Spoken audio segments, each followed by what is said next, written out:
when you present it to the executive committee.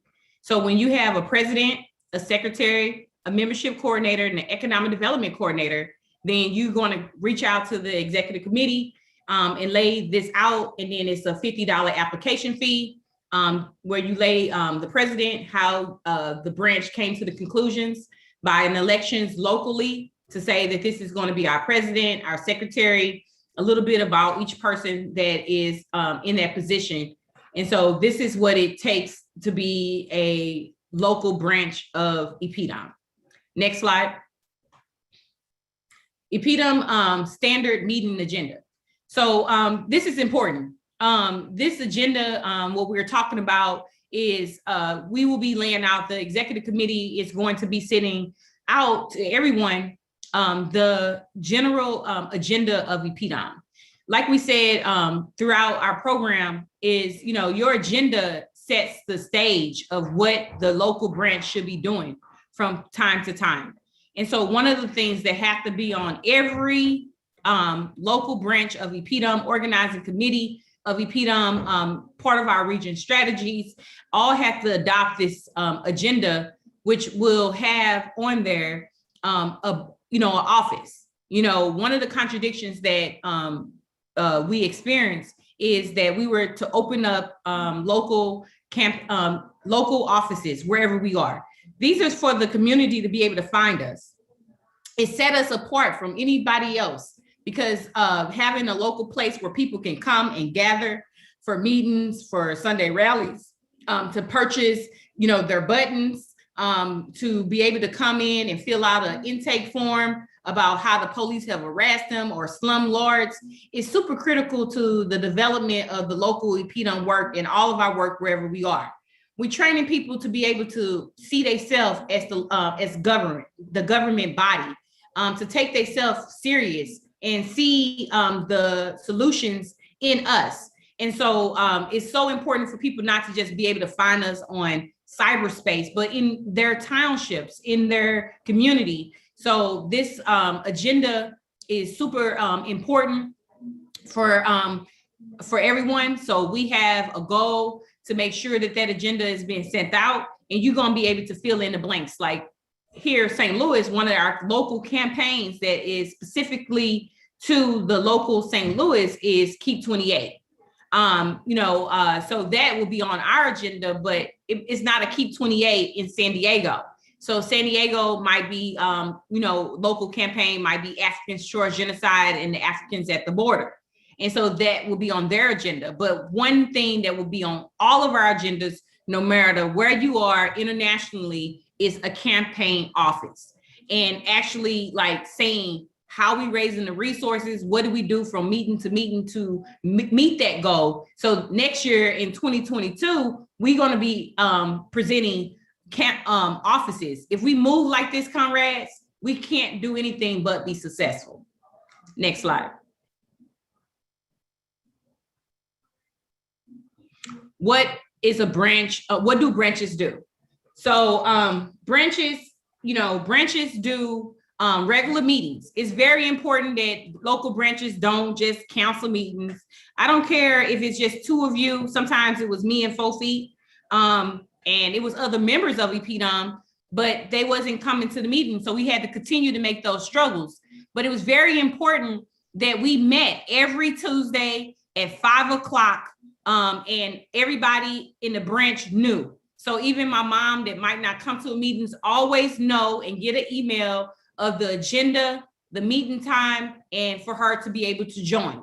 And, the action items come out and go to all the members, no matter if they there or not. So if you continue to meet on a Monday and be very diligent on making those meetings, then you're going to see, just like in St. Louis, now we don't have a meeting where it's, less than 7 people that come into the local meeting. So it's very important for you to have regular meetings and those meetings be set, the calendar sent out. So everybody that's a part of InPDUM knows every Monday at 5 o'clock, we having a local InPDUM meeting, and they have access to that agenda, and the action items are sent out on a consistent, regular basis, just as our manual lay out how the action items should go out. Outreach. Outreach should be a part of your agenda, a part of the agenda. All the members should have a regular schedule of your outreach. If you consistently set outreach schedules, then this allows the masses to be able to participate. Because if people don't know the expectation of the branch, or if they don't understand the expectation of their self, then they can never be a part of it. So it might just be myself and, Brooklyn and Brianna going out to do outreach. But if I'm consistent at 12 o'clock, outreach happened on Wednesday, then the local masses can be able to know every Wednesday we have outreach and they can be a part of it. And one of the things that we started doing here locally to get people involved in actually participating is we have outreach that is scheduled to do collectively, but we encourage people to do outreach on their own because people have work schedules, kids, and things like that. We really want them to be able to have an orientation on how to do outreach at church, at work, in your neighborhood. So it's no excuse for no one to be able to say why they can't recruit into InPDUM. So we have outreach that is done collectively, and then we encourage all of our members to report on outreach that they do in wherever they are. And this has been helped us to grow tremendously. And then it also made people want to come and do the collective outreach so they can learn how to do outreach, in other places. So outreach is critical. So we have different forms of outreach that we're going to be able to talk about throughout here that I want people to understand. So we have outreach that we do that is like a teach-in, where we have, you can get a tent depending on your area, or you could do it at your campaign, at your office, at your InPDUM office. And these teach-ins are really good to just go right to the people, where we're not actually asking the people to come to us, but we actually gonna go to the people. So where do people gather? Understanding the terrain that you are part of. So right here in St. Louis, we have, we have parks that is in the 3rd Ward, the 21st Ward, and all around the Uhuru House, because we want to be able to gain territory. And so you want to be able to claim territory, which is super critical for you to be able to say that that's our territory. So knowing that terrain of how to do outreach really help you to know where you're going to strategically set yourself at to do a teach-in, where you go right to the people, because people are right there in O'Fallon Park.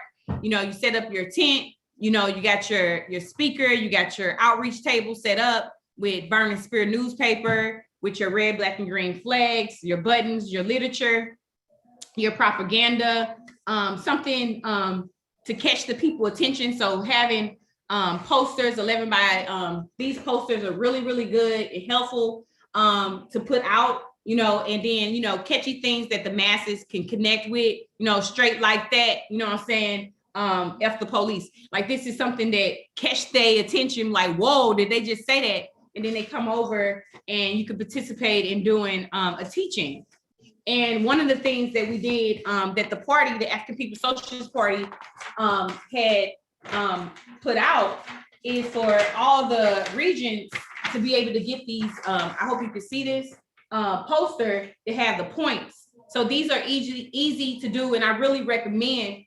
InPDUM do have our own, have a platform, and really is like 73 different points, but all of them is right in here in these 14 points.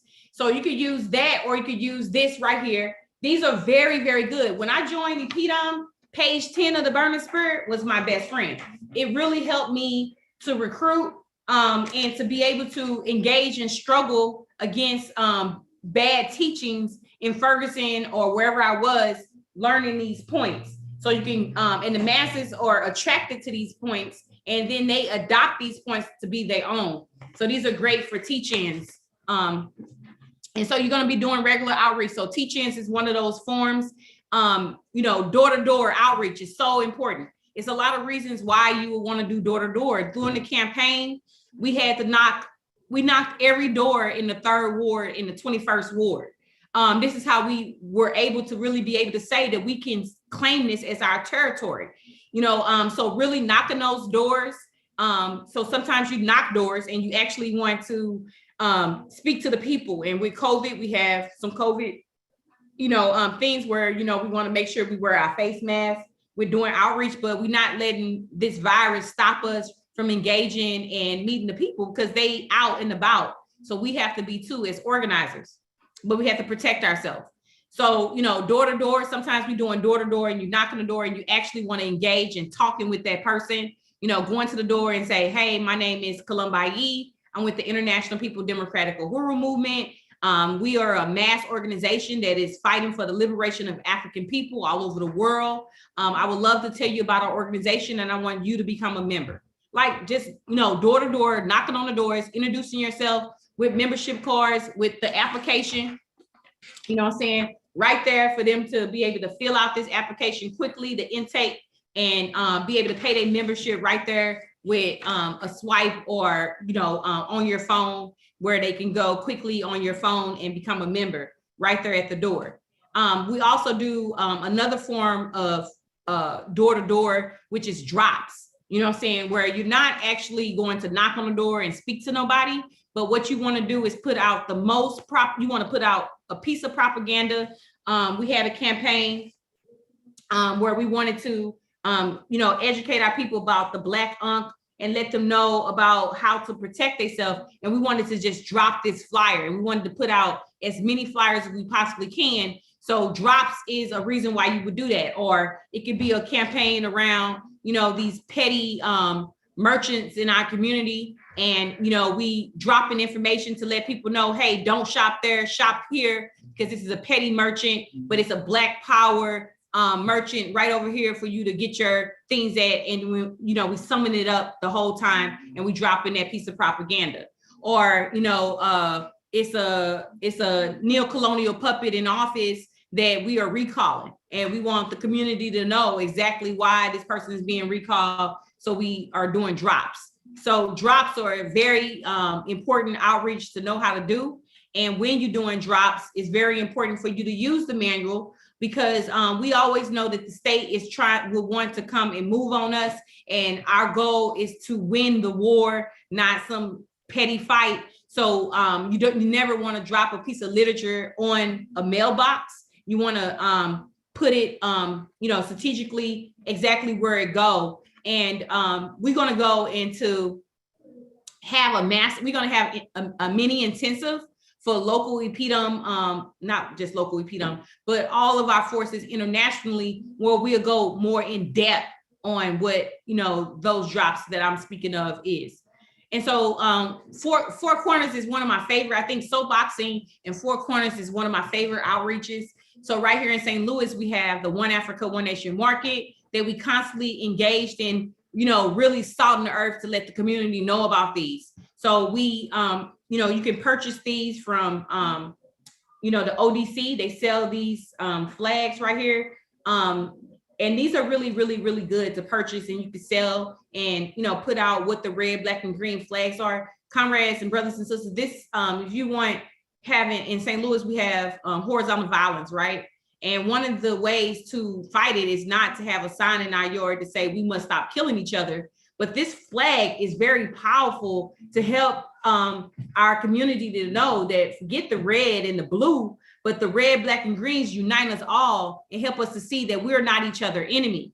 And these flags are very, very important to outreach. I would say it has been a way to really raise struggle against, the whole horizontal violence issue, and really help the community to understand what this flag represents and how they are must protect it. And so, Four Corners is, taking 4 different corners and having four different people, and as the chorus come, we just giving literature.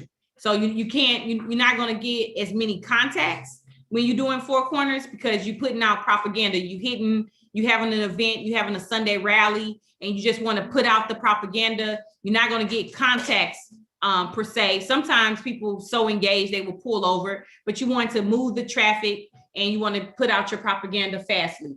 Four Corners. So soapboxing is really good to partner for soapboxing with Four Corners, where you got two people that's in the street passing out the literature. You have one person that's standing right there saying, get your Burning Spirit newspaper, the oldest revolutionary newspaper in the world, written by us, published by us, and put out by us. Can't nobody tell our narrative but us.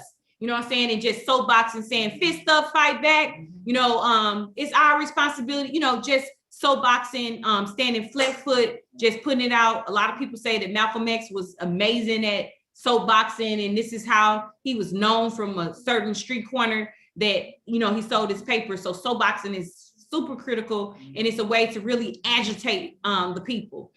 And then I'm sorry, I'm spending a lot of time here. Fundraising is another thing that the local branches have to do. Fundraising, and we want to move beyond fundraising and having economic development. You know what I'm saying? We want every branch to be economic secure. And we do that by, moving beyond just fundraising, but always having on our calendar how we raising resources and fundraising, because we know that economic and political is one. We never want to be able to be in a situation where, we have to raise a struggle around housing, but then when we go to the print shop, we don't have the money to buy the paper, to get the propaganda. So it's super important that we constantly engage with economic development, raising resources to fund our own movement, to open up our campaign office, to pay our rent, to pay our gas, electric, and to also be able to buy the necessary propaganda and the things that we need to continue to win the masses into political life. So fundraising is something else that the branches would do. Sunday rallies, comrades, it's so important to have Sunday rallies weekly. So you have your weekly organizing meeting where we talk about what we're doing, and also, our next rally, and having a monthly calendar somewhere where the people always know that them doors are going to be open, that they're going to get curb moved, that they're going to know what's happening locally. I like to say is I didn't even know we had all the people. So this is where we bring the masses back into political life. We have local articles. We get the local paper, we read something that's happening locally right there. We talk about the international scope of our struggle. We also talk about what the community have a place where they can raise issues. You always have to have time on the agenda for them to be able to raise things. That we have culture at our Sunday rallies. And it's a culture of, people are used to going to church, and so we have our Sunday rallies that is revolutionary revivals, church, where we revive the bones that you looking forward to. I got to get through another week of dealing with colonialism, and I got to go to the rallies to get the word, what I'm saying? So I can go out and tell people for the rest of the week, the good news of Black power. And so Sunday rallies is super critical, having rallies. It's another thing that branches should be involved in. Buying and selling the burning spirit. It's not optional, comrades. Branches will be seriously have to be, the IEC will be holding all branches accountable to the Burning Spirit newspaper. It's our responsibility to make sure that this paper is out. InPDUM is one of the greatest tools in the hands of the African People's Socialist Party. And it's our responsibility to make sure that we purchase in our Burning Spirit. And, you have to purchase at least 50 spears, but we should be going beyond that, thinking of ways. Here in St. Louis, we were able to use the Burning Spirit as economic development to the young people, where we living in communities where people are living off barely $5 a day, and that's a family of 4. And so the young comrades here in St. Louis were able to go out with me, get the Burning Spirit newspaper, and we had challenges where they got to keep their dollar. So people in the branch and the party, donated Burning Spirits. Party members have to purchase so many. Some of them was purchasing over the amount and donating them to InPDUM. And then we were able to use this as a way to feed young people, that they don't have to break out of somebody's window and steal out of their car, where we had lost one of our young comrade that I was working with, got shot in the head for trying to steal a car. So, and these comrades would say, I would rather work for you, Columbi, than the dope man. You know what I'm saying? Like, even though the dope man was trying to give them more money, they seen that this was easy resources and it made them feel good. And they love how the people respond to them for buying the paper. So, man, I just really appreciate the Burning Spirit for being in place to be able to do this and see how, it has really won territory and the unity of the young people that really have mad respect for us and what we do, and learning about African internationalists through selling the Burning Spirit newspaper. So this is a great tool for every branch and every organizer to get the Burning Spirit and sell the paper and invite young people to go out and sell it with you.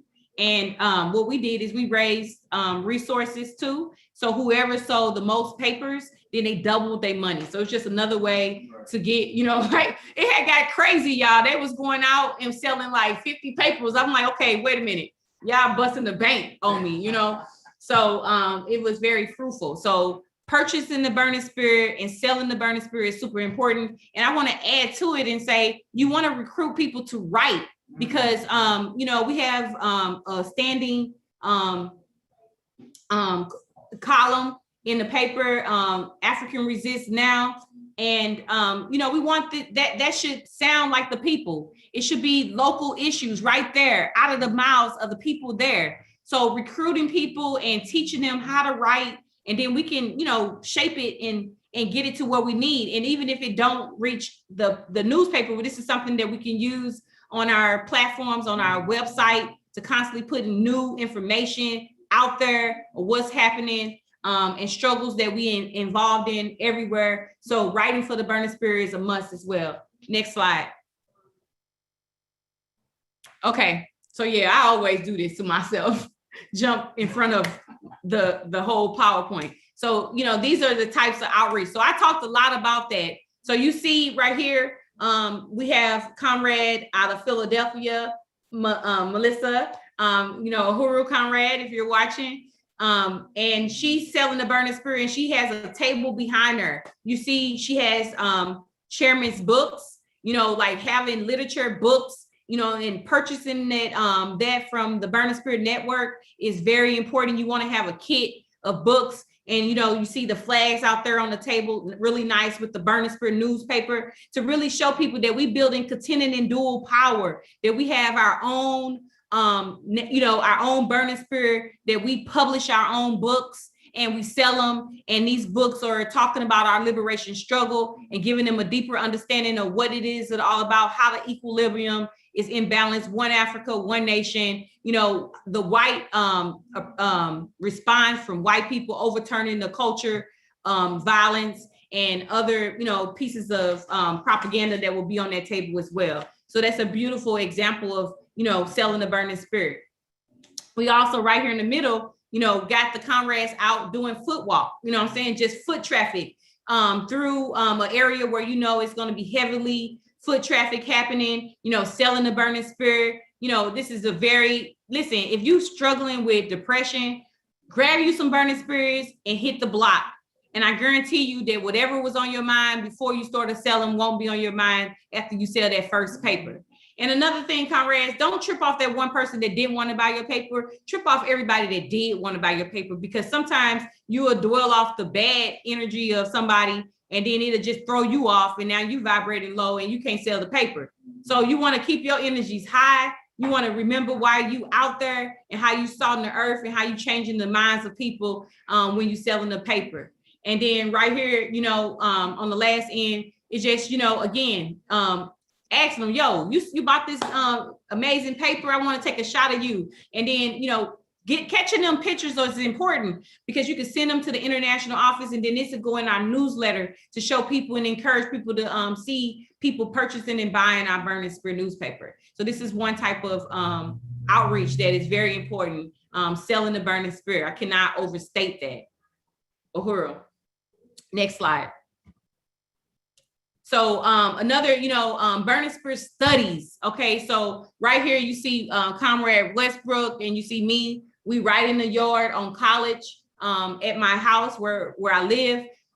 This was a program with the African People's Socialist Party, the Midwest region rep, Comrade Malika. Let's shout her out, Uhuru, Comrade, you know, and InPDUM joined right in with the party and the region strategy, and having, you know, burning spirit studies on the stoop, you know, having, you know, again, going to the people, like not just waiting for them to come to your Sunday rally, but this is the work to bring them to your Sunday rally. You do these things, I guarantee you, you're going to build your Sunday rallies. So it's what we do before the rally that's super important. So right in the yard, inviting the community out, letting them know, hey, we're going to be having a 1 hour burning spirit study where we're going to be talking about the burning spirit newspaper. We're going to be talking about page 10.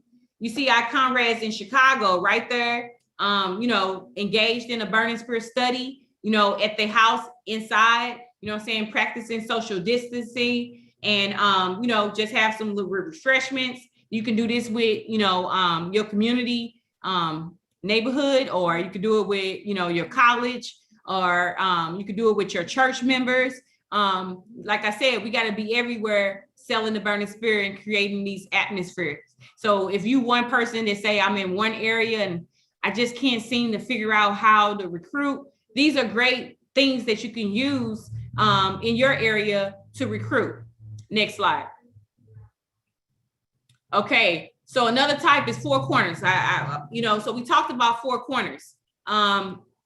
This is not the best picture of four corners right here, but these are some beautiful pictures of our comrades engaged in, you know, doing outreach right there in the townships, you know, where they are. So this is in South Africa, our comrades. So this, with me not, you know, me being never been to Africa, I can't really, I don't know how the streets are. So this could be definitely four corners, right? So again, four corners is when we just standing right flat foot, you know, and selling the burning spirit, four different corners, selling the burning spirit newspaper. Next slide.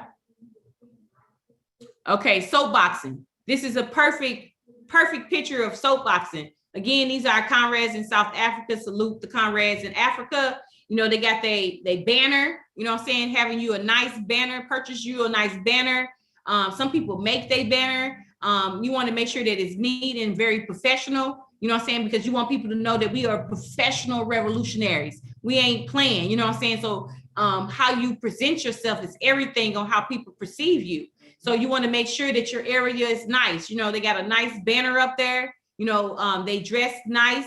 They look very serious. You got one person that is soapboxing, you know, putting out the line. You got somebody that got the burning spirit. You got security right there watching us all around.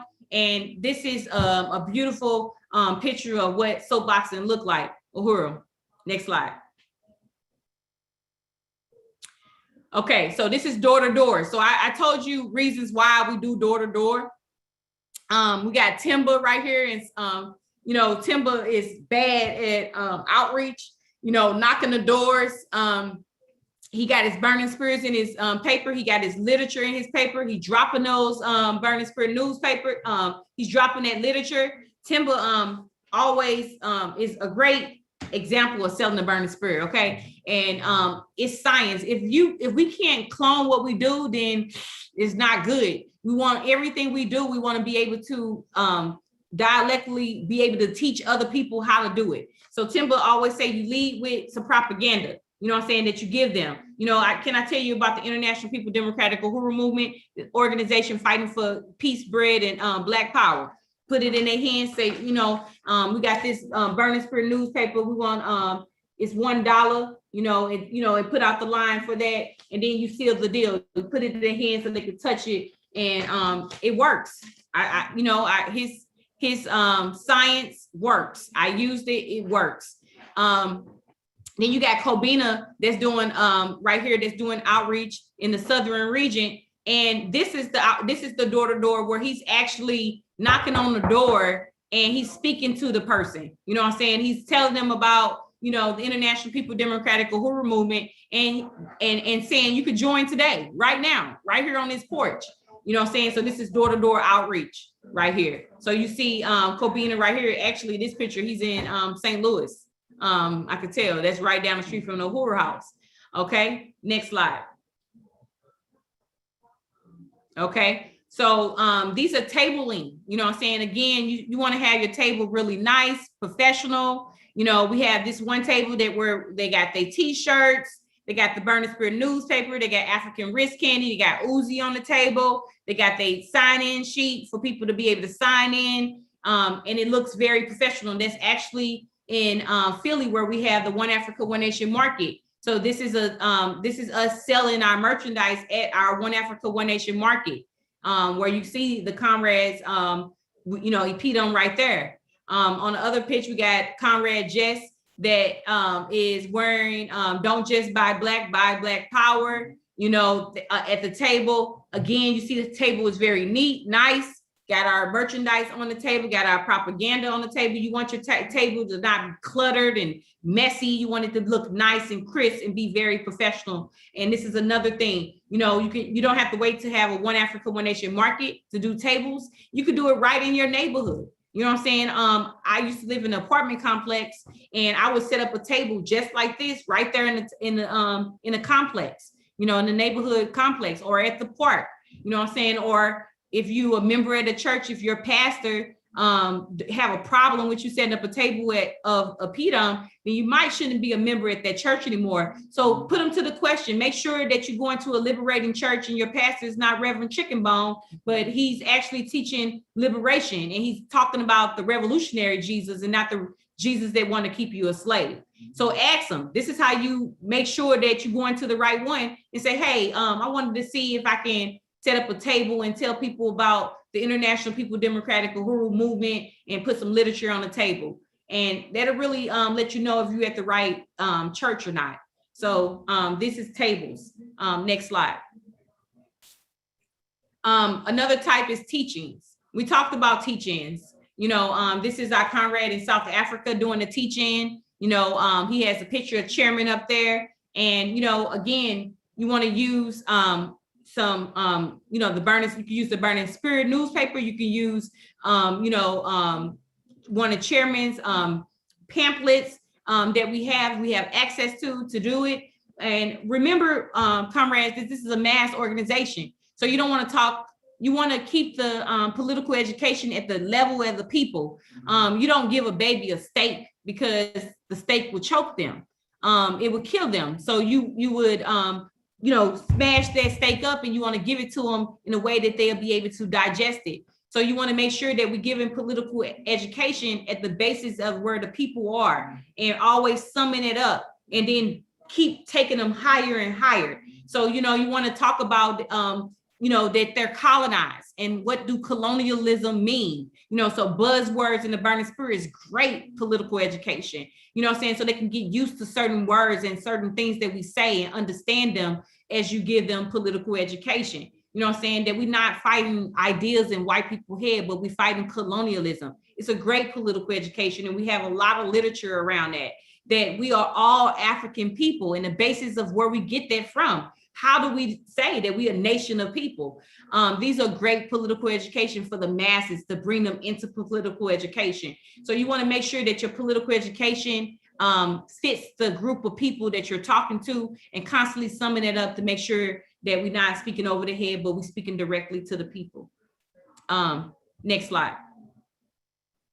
Okay, so a branch in your city today, you know, yes, and I'm really excited in this segment that we are going to have a branch that reached out to us and said, during this convention, they are going to be consolidating a branch. And this is very historical, because we know that the first convention was held in Chicago, Illinois, Chi-Town, the Midwest. So Chicago, is they on right now? They traveled here, but they traveling back, but I believe they are on Zoom. Can we bring them up?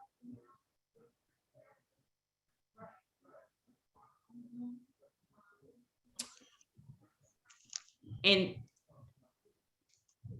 Uhuru, there we go. Uhuru. So we got Zenobia, and we have Comrade Kabula, and we have Comrade Tasha.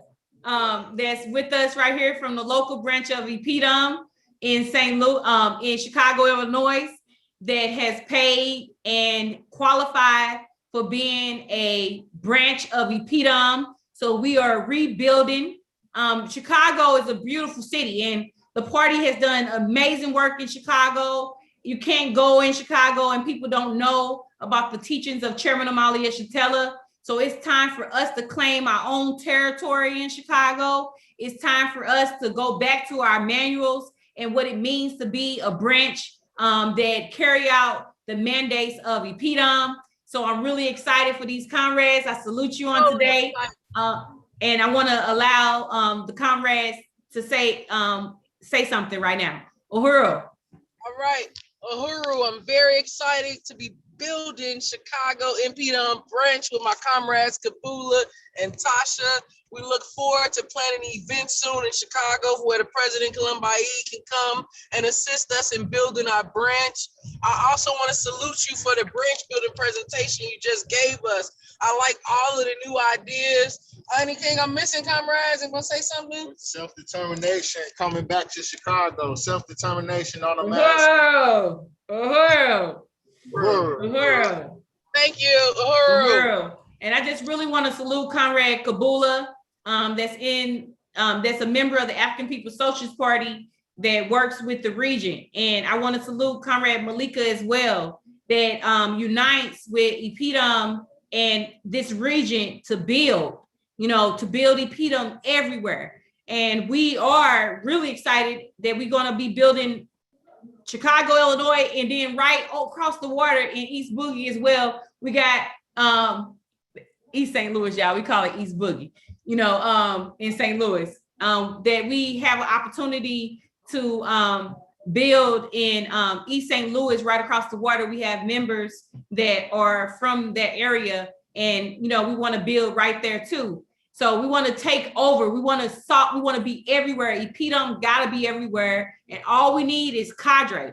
All it takes is one cadre force, and you can build the local InPDUM. So I hope this presentation that you found a lot of helpful information. And we're going to deepen this conversation about branch building and outreach and how to build everywhere we are by having a mini intensive.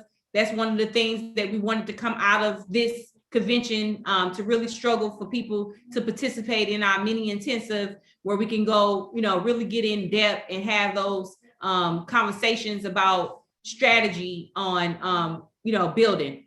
One of the other things that I want to say that we didn't have in this slide, recently, I had been invited to a lot of funerals. And as we know, most of the time when we go, it's heavily about Jesus and God and inviting people to the cross. And I think that this is a great indication that the people, usually when people are at, when we are faced with death, people come there with answers, with sorrow, wanting to understand and things like that. So this is a great thing. This is a great opportunity for us to be able to put out the line and say that this is how we, this is how we fight for our ancestors. This is how we fight for our loss, to be able to speak at funerals and be able to take your clipboard. Don't forget your clipboard. Don't take, remember the red, black, and green flag to get to the family, and be able to watch, if Jesus was if Jesus was a revolutionary, why is your pastor or Uncle Town? Is very helpful how Chairman used those scriptures to be able to help people to understand. So I seen that as another way that we have been able to gain territory here in St. Louis. After the campaign, several families have reached out to us to speak at their funeral. And even in Chicago, we had an opportunity to speak at a funeral too. So these are another ways to be able to, like I said, a lot of times people come there looking for answers. We got to be there to give them the right answer. So I wanted to say that as well. Again, comrades, I really want to salute this convention, and I hope that everybody found this workshop helpful. Fist up. Fight back. Fist up. Fight back. Uhuru. Uhuru.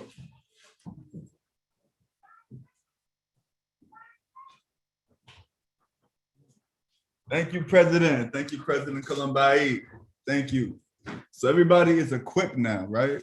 Everybody is equipped. This is an organizing convention. This is a building convention. It's not a talk fest. So everybody's equipped now with all the information that they need to go back to wherever you're coming from and build an InPDUM branch where you're located.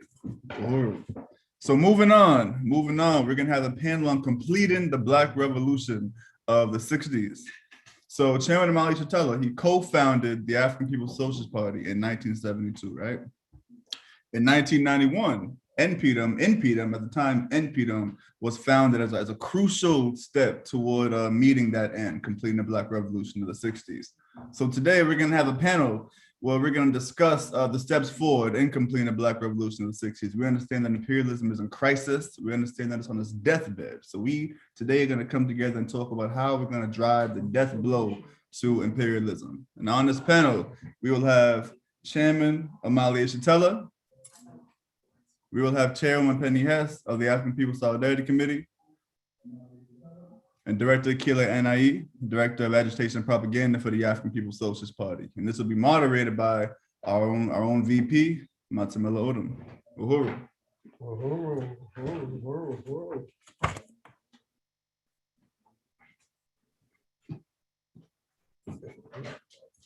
Do that, that's slick, right? Uhuru, comrades, Uhuru, Uhuru, Uhuru. So I'd like to thank and welcome everybody. Thank you all for coming to this panel. This is the last main panel of the day, but the one that we've been building for, not just for today, but for decades of political work. Last night we had a very, very revolutionary discussion around the Battle of St. Pete.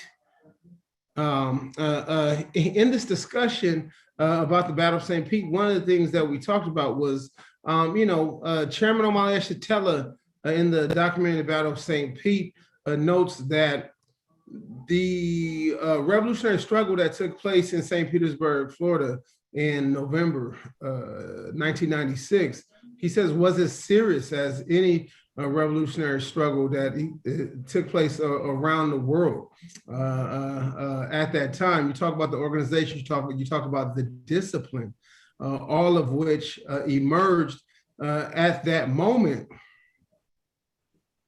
All of which emerged at that moment and led to political victory, came from the fact that the then National People's Democratic Uhuru movement, only 5 years old theoretically at that time, 11 years if you consider the Oakland formation, was not actually just simply 5 years old. At that time, it stood on 30 years worth of continuous organizing efforts in St. Petersburg, Florida, going back to 1966 with Chairman's formation of the Student Nonviolent Coordinating Committee chapter out there, which is important to note that before the Student Nonviolent Coordinating Committee chapter was formed in St. Petersburg, it was largely a volunteer-based organization.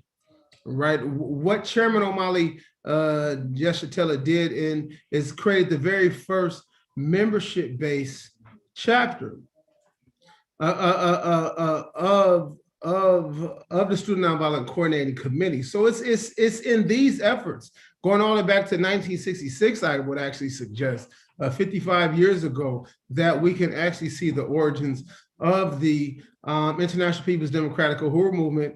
Because with the International People's Democratic Uhuru movement, as Chairman Omali Chatella notes, we created an organization through which the masses of African people are organized in defense of and in pursuit of the democratic rights of the African working class what some people might even classify as civil rights struggle, but it is under the leadership of a completely revolutionary organization or revolutionary party in the hands of the African working class. So no longer will pursuit of those struggles be dictated by or be under the guise and leadership of the what you might call the African petty bourgeoisie.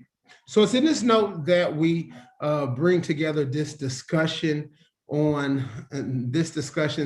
we're having now on completing the Black Revolution, in which we'll have Director Akile Anai talk about winning the war of ideas.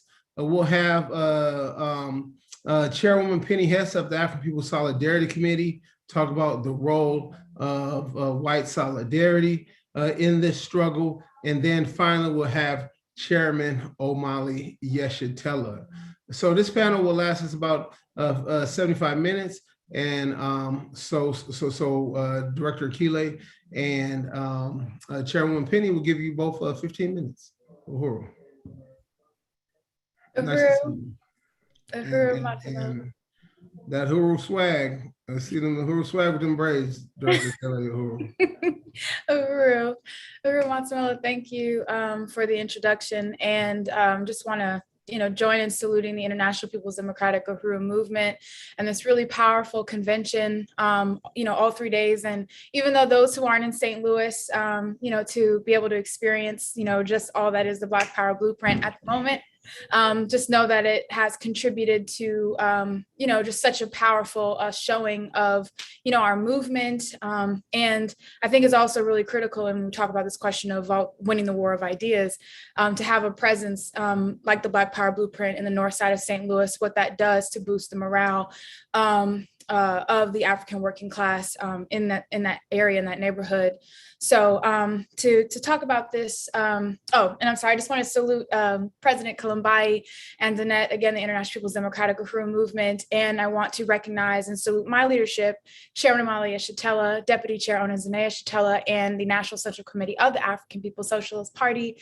And, all of the panels that have, gone today and even those that happened on the first night, just has been very, very powerful. And again, this is all a part of a process of contributing to the war of ideas.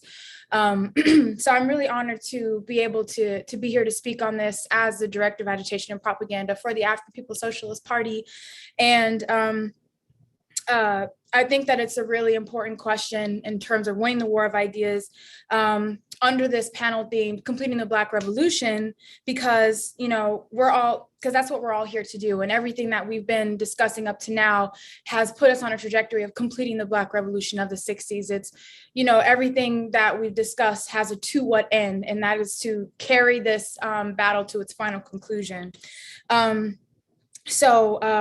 And also to say that we're here now, and InPDUM 30 years later is here now, because as a consequence of Chairman Omali Yeshitela, who 50 years ago heeded the call to complete this revolution, which required him to solve every outstanding question left out there following our defeat.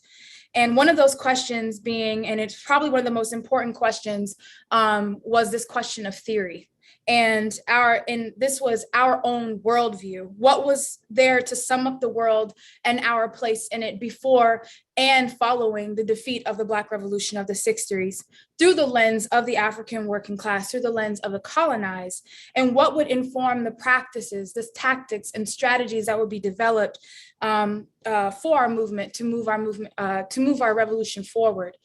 So this question was taken on by the chairman, and it's important to note that our movement was crushed, but it wasn't just crushed militarily, that the counterinsurgency war against our movement and our people had a goal to crush our revolution in its totality, ensuring that it could never rear its head ever again. And so through a process of being crushed militarily, being made examples of in the streets by just being publicly executed or, gunned down in the middle of the night, like Fred Hampton, being just outwardly slandered. We have a situation of people being imprisoned, and the threat of prison, the threat of life, the threat of loss of life, limb, and livelihood as a consequence of even being associated with the revolution. All of these were tactics of the counterinsurgency to defeat our revolution. But our movement, which was in the process of gaining ideological clarity, during the time where revolution was becoming the main trend in the world, and people and other colonized and oppressed people looking towards Africa and African people around this question, recognizing the inherent relationship that Africa has to all of the colonized people around the world. So as revolution is and had become the main trend in the world, our movement was in the process of gaining ideological clarity, but as a result of the counterinsurgency, we suffered an ideological defeat. And, then we had this outpour of backwards ideas and philosophies coming from what we've characterized, what the chairman has characterized as ideological imperialism, which plagued our struggle. And this is why the advent of our theory, African internationalism, this theory that was authored by the chairman, introduced to the world, this advancement of Marcus Garvey's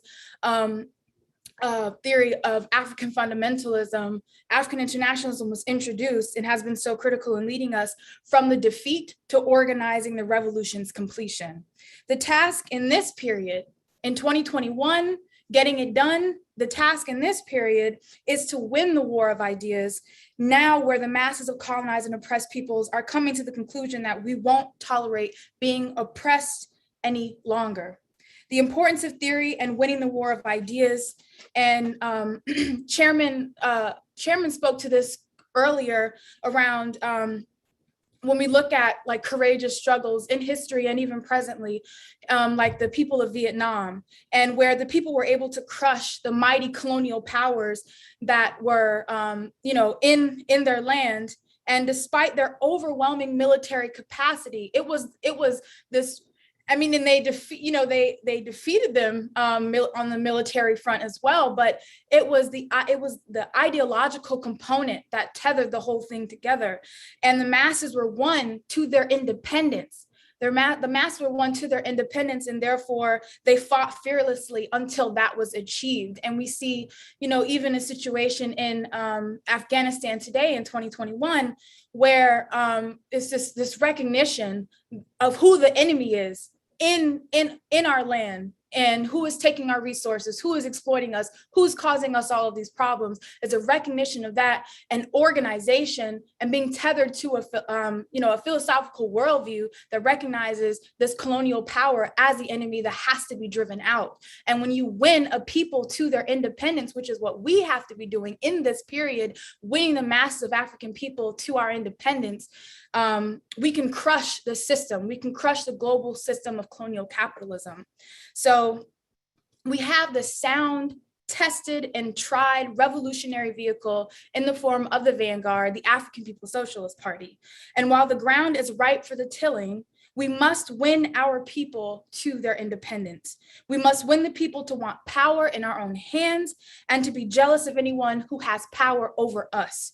This means all of the work that we do, every campaign we're involved in, every committee that we lead, in every branch that we exist, etc., that we have to be actively engaged in a struggle to influence the discussion. Whatever questions are being raised, whatever discussion is being had, African internationalism has to be inserted into all of that. We have to be in the process of summing up the world and in giving the ability for our people to be able to sum up and see their place in this whole situation, and the to what end, how to organize to overcome this situation.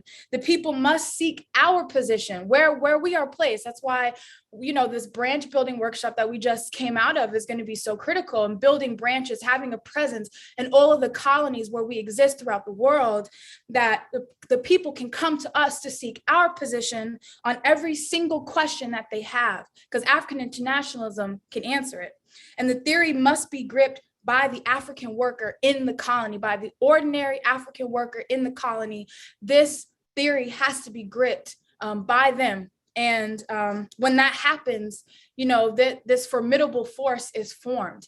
And And I really appreciate President Columbai's talking about the significance of the spear, and that it's going to be absolutely necessary for the branches to participate in selling the spear and studying it, because, I don't say it lightly when I say that we have to be in the practice of utilizing the party's dual and contending power institutions, to wage the war of ideas, in particular, the Burning Spear newspaper that's existed over 50 years, that was founded by the chairman. That is one of the most important organizing tools that we have, that, helps to help influence discussion, because we have articles dealing with all the pressing questions happening throughout the world. And we have articles and stories reflecting those in our communities, which means those who we organize have to be in the process of writing for the paper, to see themselves in the paper, and to be able to sum up their situation and their conditions in the context of the whole colonial system, the whole project. So the spear as a weapon has to be seriously recognized as a really critical tool to organize. And again, we have to write our stories, we have to read, and we have to study those articles, and we have to study the 14-point platform. And, there are other institutions that the party has developed over time in terms of dealing with this question, specifically around winning the war of ideas, to be overwhelming on every single question, to be out there on every single front. And that's why we have the development under the African People's Education and Defense Fund, Black Power 96 Radio, which is accessible, where we broadcast out of St. Petersburg, Florida, which is significant based on the history that Matsamela just introduced this panel with. But it's accessible by, any African, anywhere we are, via app, Black Power 96, or online, blackpower96.org. And we have these incredible shows. Omali Taught Me, The People's War, Reparations in Action, just to name a few, that, are shows that are produced that are specific, like political education and summing up world events.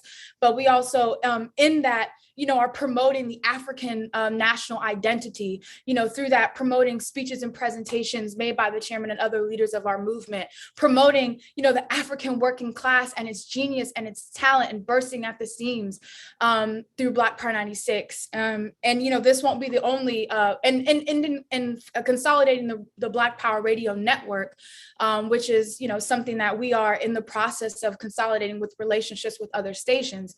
So this helps to, again, contribute to putting out our influence and making the presence of African internationalism overwhelming. And then, of course, the publications, the writings that have been referenced even in today's discussion that can, are accessible and it can be studied. And political education, which I know is going to be on that standard agenda that we're using, but political education, has to be present on our meeting agendas. Our flyers and our posters should be seen as opportunities to push our ideas. And we just got done studying this piece that was presented by the chairman in, we gotta remind me, chairman, it was like I think either in 79 or 1980, but it was called The New Period of Time for Party Building. And he made this example of, basically a good agitation, or a bad agitation propaganda piece that had went out, not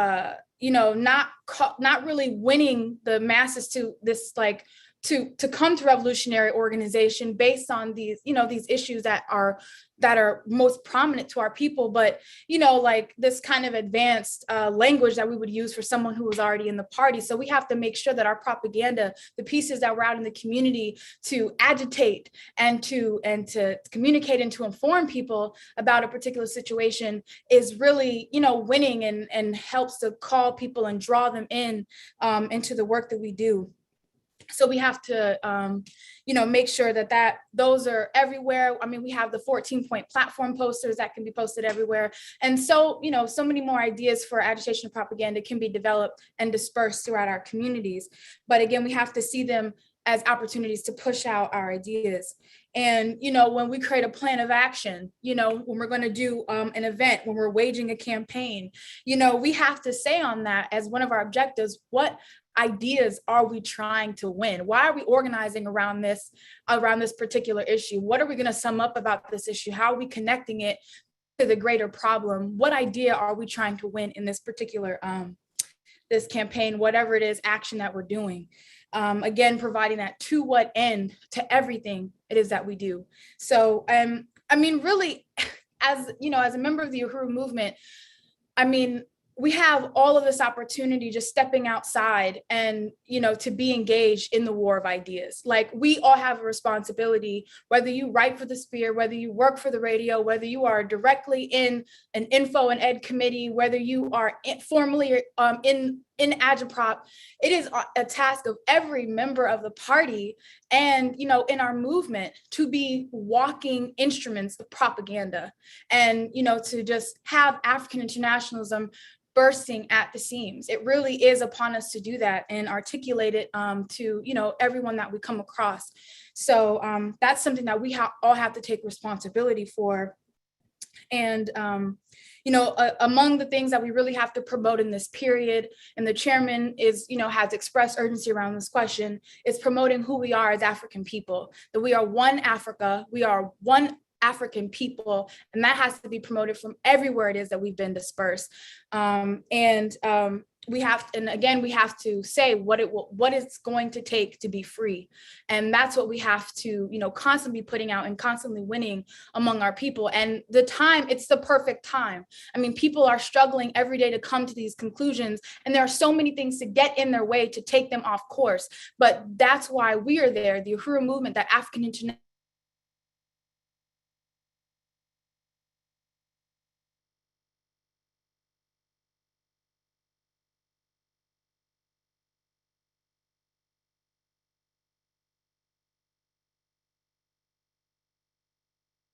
nationalists in that community to just a campaign that, you know, was really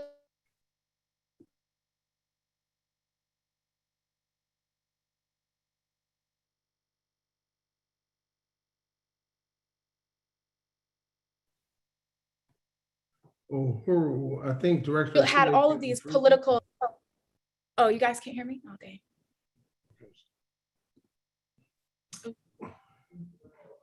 Yeah, we can hear you now. We can hear you. Oh, okay. You guys can hear me? Yeah. Yes. Okay. All right. Sorry. Okay, but I was just talking about President Kulumbai's electoral campaign that I thought was a really incredible, you know, tool to wage the war of ideas. And we see in St. Louis in the North Side, and I know that this campaign reverberated not just in St. Louis, but throughout the whole movement, but specifically in North St. Louis, where we were able to wage this campaign. And, you know, Columbai was able to put forward these bold ideas, this vision, and provide this revolutionary leadership. And it, you know, really transformed the ideas of the African working class in North St. Louis, you know, to where, you know, it gives us permission to even challenge, you know, because we're stuck in this tradition, locked in, and, you know, have been for so long, you know, made to be intimidated to fight back. But the campaign that President Columbai was at the head of, I think was a really great example of waging the war of ideas, and being able to put forward, you know, this platform that called for reparations, economic development, and anti-gentrification, and called out the sellouts and called out the ruling class, was, you know, something that really transformed, you know, St. Louis forever. And of course, that combining that with the work of the Black Power Blueprint. So we, you know, this whole process is waging the war of ideas, but we have to take up the responsibility as members of this movement, as individuals, use the tools and develop the tools necessary to become victorious, and to take the question of theory extremely seriously, as we, you know, work to constantly sum up the world and teach the conclusions that are necessary for our people to reach in order to achieve our independence. So thank you, comrades. Salute to InPDUM. And just want to say, Uhuru, we will win. We are winning. Complete the Black Revolution of the 60s. Uhuru.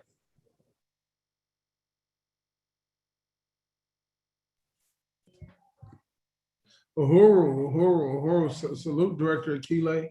Now, let's go to Comrade Penny. Uhuru, thank you, Matsunella. And I just really want to unite with and salute that profound presentation by Director Akile Anai. And I think that it is really appropriate and important that the African People's Solidarity Committee, the organization of white people under the direct leadership of the African People's Socialist Party, is part of the panel on the party strategy to complete the Black Revolution of the 60s.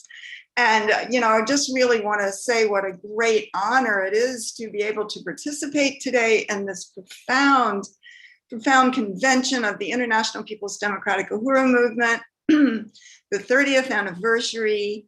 I salute this convention. I salute the leadership of President Colombai and the brilliance and revolutionary exuberance and leadership of the African working class, which has been front and center of this entire process in the past 3 days that is actually changing the world as we speak.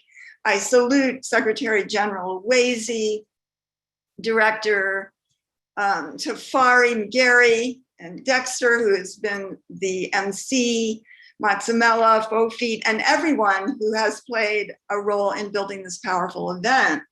And I want to begin by saluting the African People's Socialist Party, the vanguard, and Chairman Omali Yeshitela, the most courageous person that I have ever known, that has had the incredible ambition to solve the problems left by the defeat of the African Revolution of the 1960s and used the science, created the science of African internationalism that has the ability to destroy imperialism, overturn colonialism once and for all, wipe out the white ruling class and overturn the state and usher in the future with the leadership of the African working class, the liberation of Africa, and the liberation of all oppressed and colonized peoples on this planet. I also want to salute the deputy chair of the party, Onizane Shatella, whose brilliant leadership has led in the making real and the concretization of the chairman's vision for the economic and political as one, for making the party's strategy on the ground, seizing power and territory, and igniting the African working class towards self-government and giving the example of doing that, which is, wow, this is an incredible period. The leadership of the party is so profound. And again, it is very important that this panel about completing the African Revolution has and includes in it the party's strategy of extending the African Revolution into the belly of the beast, into the colonial population, the white population, as part of the party's overall strategy for winning the total liberation of Africa and African people. And that I do believe, I understand, I see, I know that due to the chairman's vision, science, and organization, and just tireless work and leadership, it is the inevitable trajectory of history that African people will be free and that the African Revolution will be complete.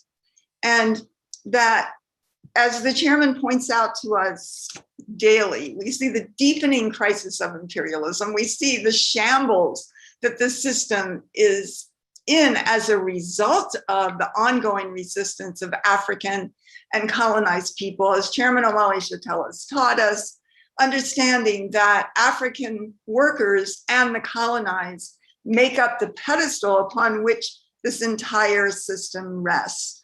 And we also understand, Chairman, that the African Revolution is our revolution, that we as white people don't have a parallel other revolution that's out there. This is the revolution that is the anti-imperialist revolution. This is the revolution, the anti-colonial revolution led by the African working class, that is the key element in bringing down US imperialism and parasitic capitalism once and for all. And thank you to the chairman. We have the science of African internationalism that shows that capitalism is parasitic. It's built on colonialism. And the chairman has put out the scientific truth that the assault on Africa, the assault on African people, turning African human beings into commodities for capitalism through violence, terror, rape, plunder, oppression, so massive, stolen labor, so massive that it created the vast wealth for Europeans on stolen land where genocide is perpetrated, and through theft and pillage and colonial domination of the majority of the world.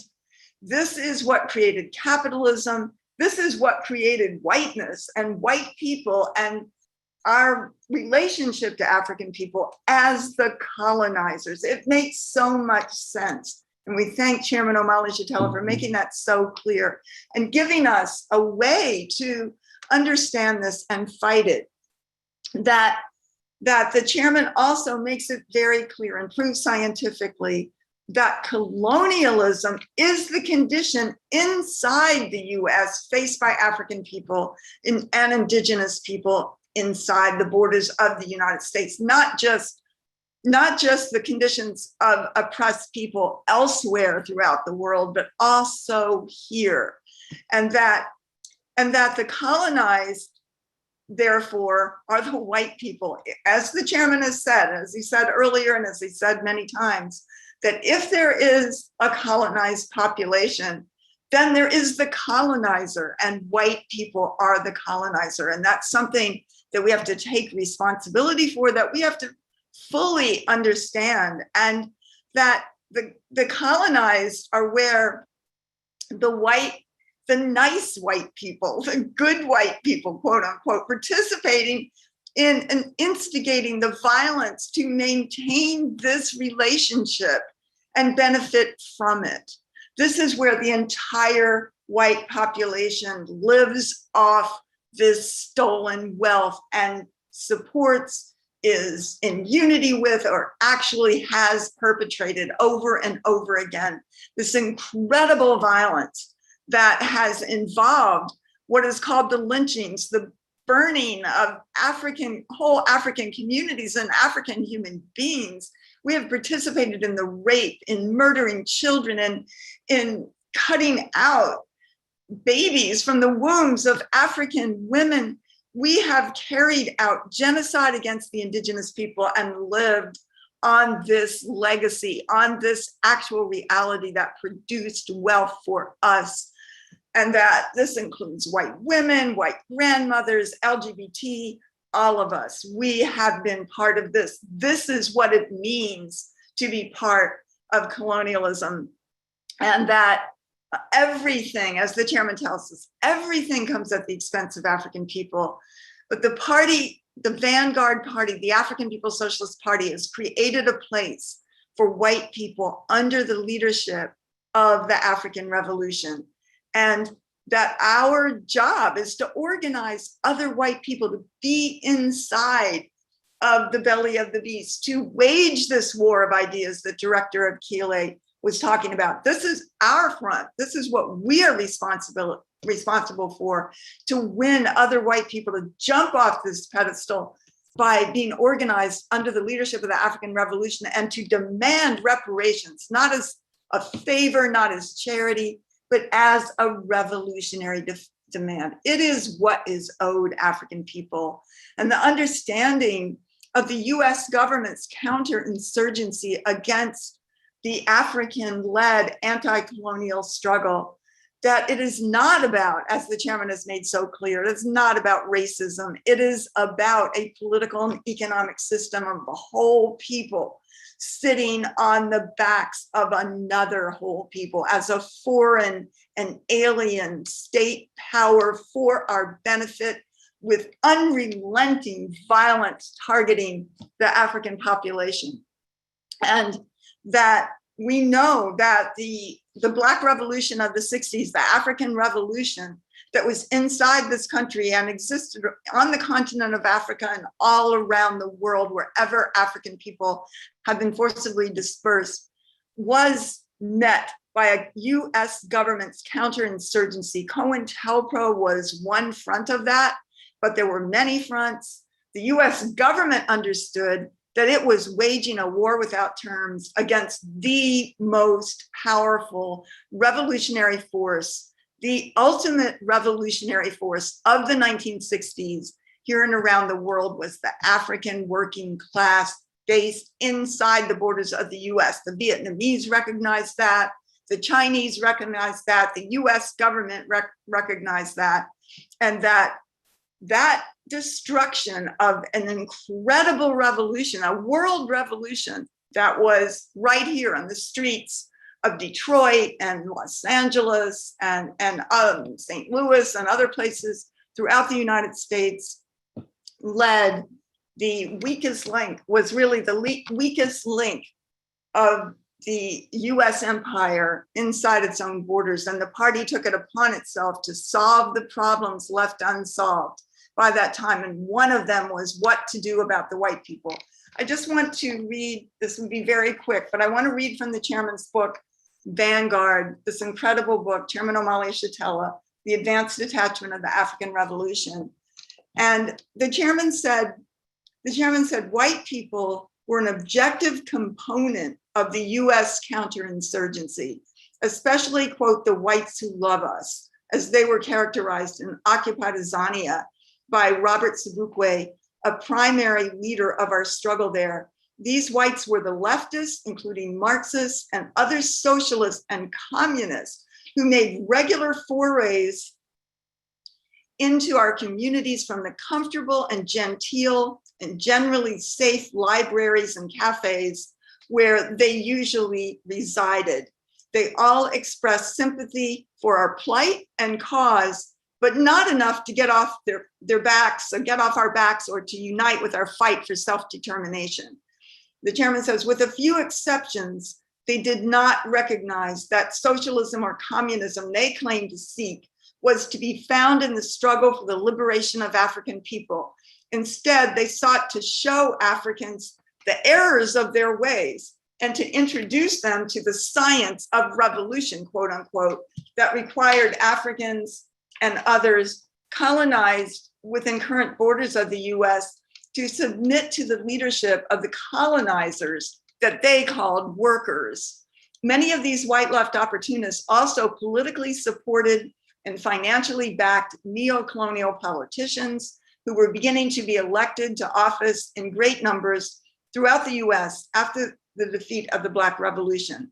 The white opportunists rejected their responsibility to win white workers to be organized under the leadership of the colonized Africans who were on the front lines of the anti-capitalist wars within our colonized spaces. Nor did they see a responsibility to organize the colonizer population, white workers and otherwise, against the obvious war that was being waged against our leaders and organizations that were being televised for the world to see.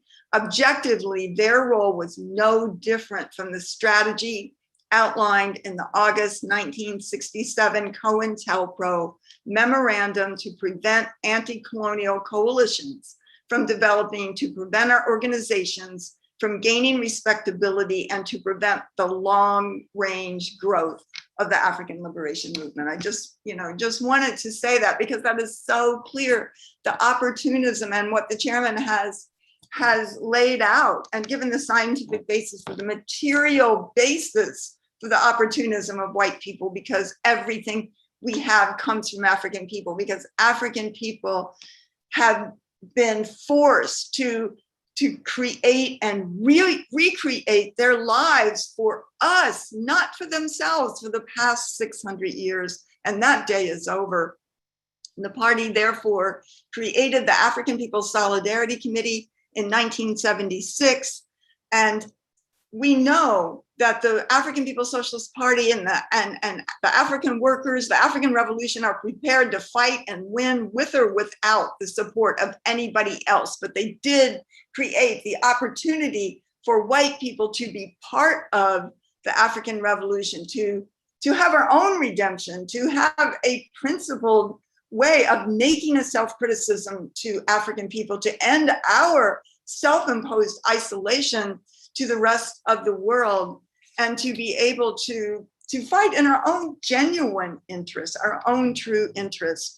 And so therefore, in creating the African People's Solidarity Committee, the organization fiercely tied to the leadership of the African People's Socialist Party and to its strategy, they were able to win for the first time white people to become African internationalists, to begin to see the world through the eyes of the African working class, to understand not the world as we want to see it, but as it really is and how it got to be in all its ugly and hideous reality that we have always had the ability to cover over and to wipe out existence, to write out of existence. But now we are forced to see the world as it really is. And it's incredibly liberating.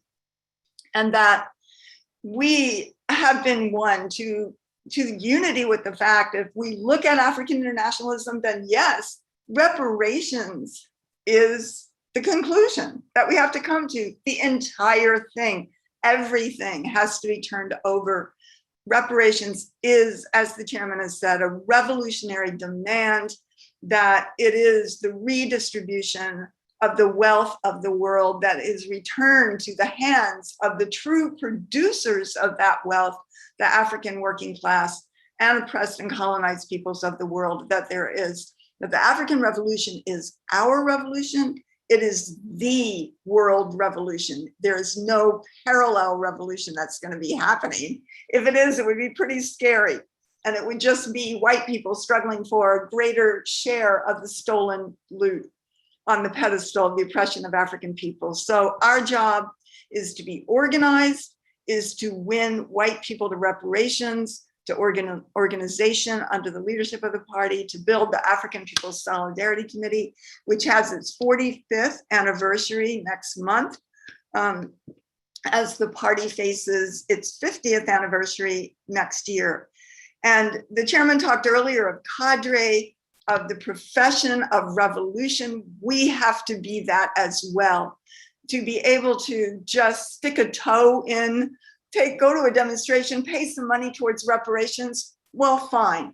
But there have to be the sector of the white population that's willing to go deep into what our responsibility is, to take responsibility for the entire white population, to do whatever the African Revolution needs us to do, to go in, to win it, to organize, and to do our front, to be our front of the African Revolution, so that it will be successful sooner, faster, within the context of our own lifetime. So we want to call on all white people who would be listening today to go to uhurusolidarity.org and to fight for unity through reparations. Uhuru. Uhuru, Uhuru, Uhuru, Uhuru. Or unity through reparations. Exactly. So now we have Chairman Omali Yeshitela. Uhuru, Chairman.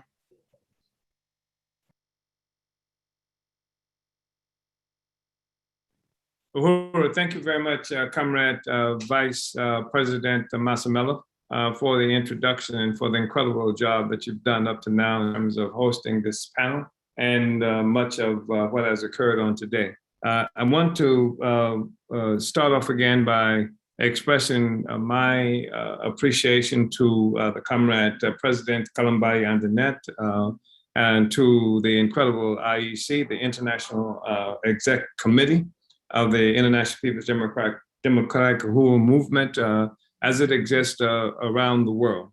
And I just want to say that also that I'm highly appreciative of all of the members of InPDUM and the members of the African People's Socialist Party that work so hard to build InPDUM, or should be working hard to build InPDUM, and everyone who is participating in this convention today. This is, as it has been said, something like 30 years anniversary of the founding of the existence of the International People's Democratic Uhuru movement, depending on what calendar you're using. As Comrade Masamela continuously reminds us that the People's Democratic Uhuru movement actually was created in 84, 85, a few years prior to the advent of the National People's Democratic Uhuru movement, InPDUM, that happened in 1991 in Chicago, and then subsequently InPDUM became InPDUM, International People's Democratic Uhuru movement. So it's been a really important convention. And this convention that calls to the African worker to stand up and take your place, to move toward the acquisition of political power in this year, 2021, of getting it done. It is a timely call, a timely slogan, demand for InPDUM. And it is timely in part because of this incredible crisis that has engulfed the entire existing social system of the world. And it is a crisis that has us scrambling everywhere to try to do what it can to hold on, to try and maintain a status quo in some iteration or another. In the terms of the United States, it is trying to hold on as the chief hegemon of the world. And that, of course, is something that even it predicts is not long lasting, or the thinking representatives of the United States ruling class recognize that it's not a long lasting hegemony. It's being chased by forces like China, compromised by forces like Russia, and also the forces of colonial peoples who are struggling in Venezuela and Iran and other places around the world, including the United States itself. So it's a crisis-ridden social system. It's a critical moment for us to be doing this convention. And the discussion we're having now is in this panel, in terms of completing the Black Revolution of the 60s, is made much more significant by the existing contradictions that we've just mentioned, just been talked about. One thing that we want to talk about here is the question of socialism versus capitalism. That's how it's been framed. We know that with this crisis of the social system, that so many people now being forced to recognize what capitalism represents in the world. Is destroying the planet, it's destroying the environment, and then of course it is increasingly impacting on the ability of people to live, to make a living, and it's just a general threat. So that even in the United States, there's a large sector of the population that has reported to indicate that they would prefer socialism over capitalism, and 60% of the Africans in the United States have been polled as favoring socialism over capitalism, and that's an interesting look. We've seen over the last period inside the United States, there's an effort to join certain movements that have preceded it in Europe, where France, where the so-called Socialist Party at different times has held power of the executive power, and has, when not holding executive power, has actually dominated, has been the Socialist Party, the political organization that actually was the leadership and held power in different city governments and things like that. The socialist movement is not something that's foreign to England and various other places in Europe. In the United States, we see this crisis of the system resulting in different forces declaring that they are socialists and They want socialism, and presidential candidates running as socialists, putting forth what they would characterize as some kind of socialist leaning, a socialist program. We've seen different forces who characterize as democratic socialists and things like that.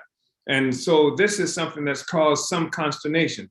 On the one hand, there's the clear evidence that capitalism itself is in a state of disrepute. More and more people are recognizing capitalism, because that's the existing social system we're living with, as one in disrepute. But another thing that is happening is that there's a response to this, a pushback by defenders of capitalism who are trying to offer up explanations of why capitalism will survive, should survive. It's the natural order of the natural order of things in the world, and so capitalism should survive. And therefore they demonize the whole issue of socialism. Socialists are lazy people who don't want to work for a living, or they want to live off somebody else, or they live off the government, the bums and things like that. Or it is a foreign imposition on the noble people in the United States that somehow Chinese and Russian communists and things like that are the basis for this desire for socialism. Then you have that aspect of it. And so people are trying to understand what this question of socialism is all about, which is the social system we should be living with. Is it socialism or is it capitalism? And of course, within the sector of the bourgeoisie, because it is not some absolutely monolithic crew, it has different and diverse interests, even as capitalists. You see that represented within the system itself. And there are sectors of the bourgeoisie, sectors of the capitalist class who are far-seeing and who recognize that the capitalism is in a state of severe disrepute, and would rename themselves socialists and proponents of socialism as a means of getting in front of this drive to acquire what we would call socialism. And this is something that goes back for many, many years, maybe 100 years or so, or certainly 40 or 50 years or more, almost 100 years, where people would characterize themselves as democratic socialists. And democratic socialism is supposed to be something that distinguishes itself from socialism, really where the working people take power and control of society. And they want to say that there's space also for the bourgeoisie, the petty bourgeoisie, everybody can get along under this kind of socialism. That's part of what the democratic socialists are offering. There's a form of socialism that's referred to as utopian socialism, where these socialists become nice and they do things and they convince the bourgeoisie that it's in their best interest, in the best interest of the world, to share their resources and to provide $15 an hour over a number of years, other kinds of things like that to the workers, to the workers. And this disguises itself as socialism. So I just want to say that we in the African People's Socialist Party are revolutionaries. And in the first place, when we have this discussion about socialism, it is a fallback in the sense that many of certainly revolutionaries who have considered themselves scientific socialists, scientific communists. In fact, they worked with the assumption that the model of the kind of social system that would follow, that would succeed capitalism, would be communism. And that socialism, what we characterize as socialism today, is simply a kind of a space that exists between capitalism and communism, where the workers have actually taken power, and the actual state continues to exist, except the state is now not something that's controlled by the ruling class, those persons, groups that involved in maintaining the status of capital, stealing all the resources of the people, oppressing the people, make sure that the people cannot have possession of their resources. Again, forces like armies and jails and courts that's set up for that purpose. Now we're talking about a different state. Now we're talking about the state where the workers have taken power. The workers have assumed state power. Whereas in the past, there was a dictatorship under capitalism, the dictatorship of the bourgeoisie, the dictatorship of the ruling class that prevented the workers from having certain kinds of rights, rights to meet, rights to press, rights to organize, rights to be unionized, all these kinds of things. That's the dictatorship of the ruling class, the bourgeoisie, the dictatorship of the capitalists. And now what we're talking about has been talked about as socialism, really is that bridge between capitalism, the dictatorship of the capitalist class, and communism. And this socialism is where the workers have state power. And there's a dictatorship of the working class. And the working class is the force that will not allow the capitalists, the predators, the thieves and rapists and criminals who have destroyed much of the planet. You will not have free speech to be able to do that. You will not have meeting places to be able to do that. You will not have newspapers to be able to disperse all of this, to rebuild the whole capitalist and colonial system anymore. So that's the socialism that we would be talking about. We would be talking about that socialism where the working class is in power. It functions as the dictatorship of the working class that controls the society now collectively at the expense of the oppressors, at the expense of those looters and thugs and brigands who have gained respectability because they've had state power themselves. They've had control of all the resources created by workers and oppressed peoples around the world. So those are the two kinds of state powers we're looking at. And of course, the objective is to have a situation where there is no state, where there is no form of oppression. The dictatorship of the proletariat, of the workers, is an organization of coercion, just like the dictatorship of the ruling class, of the capitalist class. The thing is who is being oppressed and who is in charge. And with the capitalist class, it's the workers. The majority of people on the earth, all around the world, who are being oppressed for the benefit of capital. With the working class now, it's the former bosses. It's those who were the colonizers, colonial capitalists who are now being oppressed, and they don't have any rights to be capitalist exploiters anymore. That's gone. And so that's what we talk about when we talk about this contest. And the thing is to get to a place where there are no classes. There is no class oppression anymore. There is no state anymore because the need for the state has disappeared with the destruction of the economic basis of the social system in the first place. So equality comes about because society owns things equally. First, under the leadership of the working class, that's the profoundly significant social force that collectively produced the value. Now collectively, it owns and controls the value, and this is the socialist era. And this is why there must be the dictatorship of the workers, so that the workers can destroy the kind of social system where a sector of the population is living off another sector of the population. That's expressed in what people like to refer to as class struggle, class exploitation in today's world. So that's the thing that's being fought for. And once that happens, of course, then there is no basis for the state. The classes themselves are something that withers away, but it's not that simple. And so I just want to say something about that because we want to talk about the issue of capitalism versus socialism. And again, the socialism we're talking about is the precursor to communism, to a stateless, classless society. That's the socialism that we are talking about. So capitalism, as quiet as it's kept, it's not something that fell out of the sky.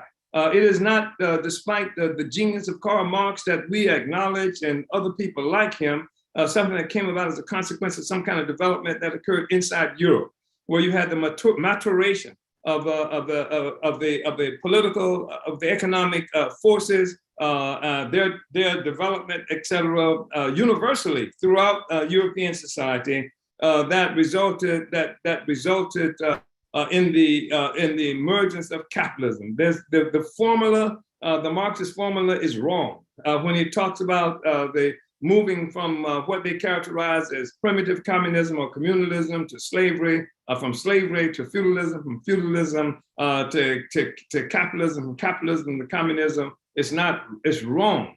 The fact of the matter is there was a communism and they called it primitive. Primitive communism, primitive communalism is not something that existed in Europe excess. It was something that was generalized throughout much of the world where there was no such thing as private property of the land. And so when we talk about people who sometimes like to dispute our struggle for communism or socialism by saying somehow it's the white man's thing, the fact of the matter is that that's giving credit to the white man that's ill-deserved.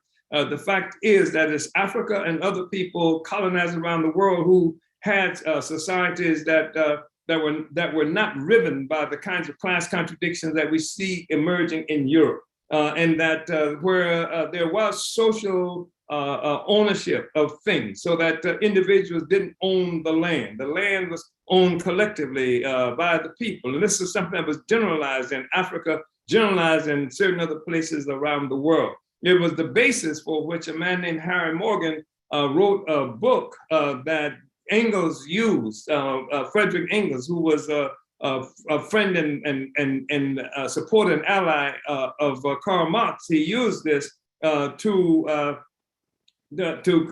define what he understood to be what came to be known as the socialist, the Marxist formula of development, and to use this to explain the classless society. It fundamentally not something that he saw in Europe, but fundamentally he used the Iroquois nations inside the United States as one example, and then there were other examples as well. So I just wanted to say that this is a political economy, way people live, with own and things collectively. When you have that kind of collective ownership, you have a less likelihood of jealousy, competition, unnecessary competition with each other. The various relations that exist in the society reflect that kind of social system, and you don't have exploitation, oppression. You don't have the need for the kind of cheating and things like that we see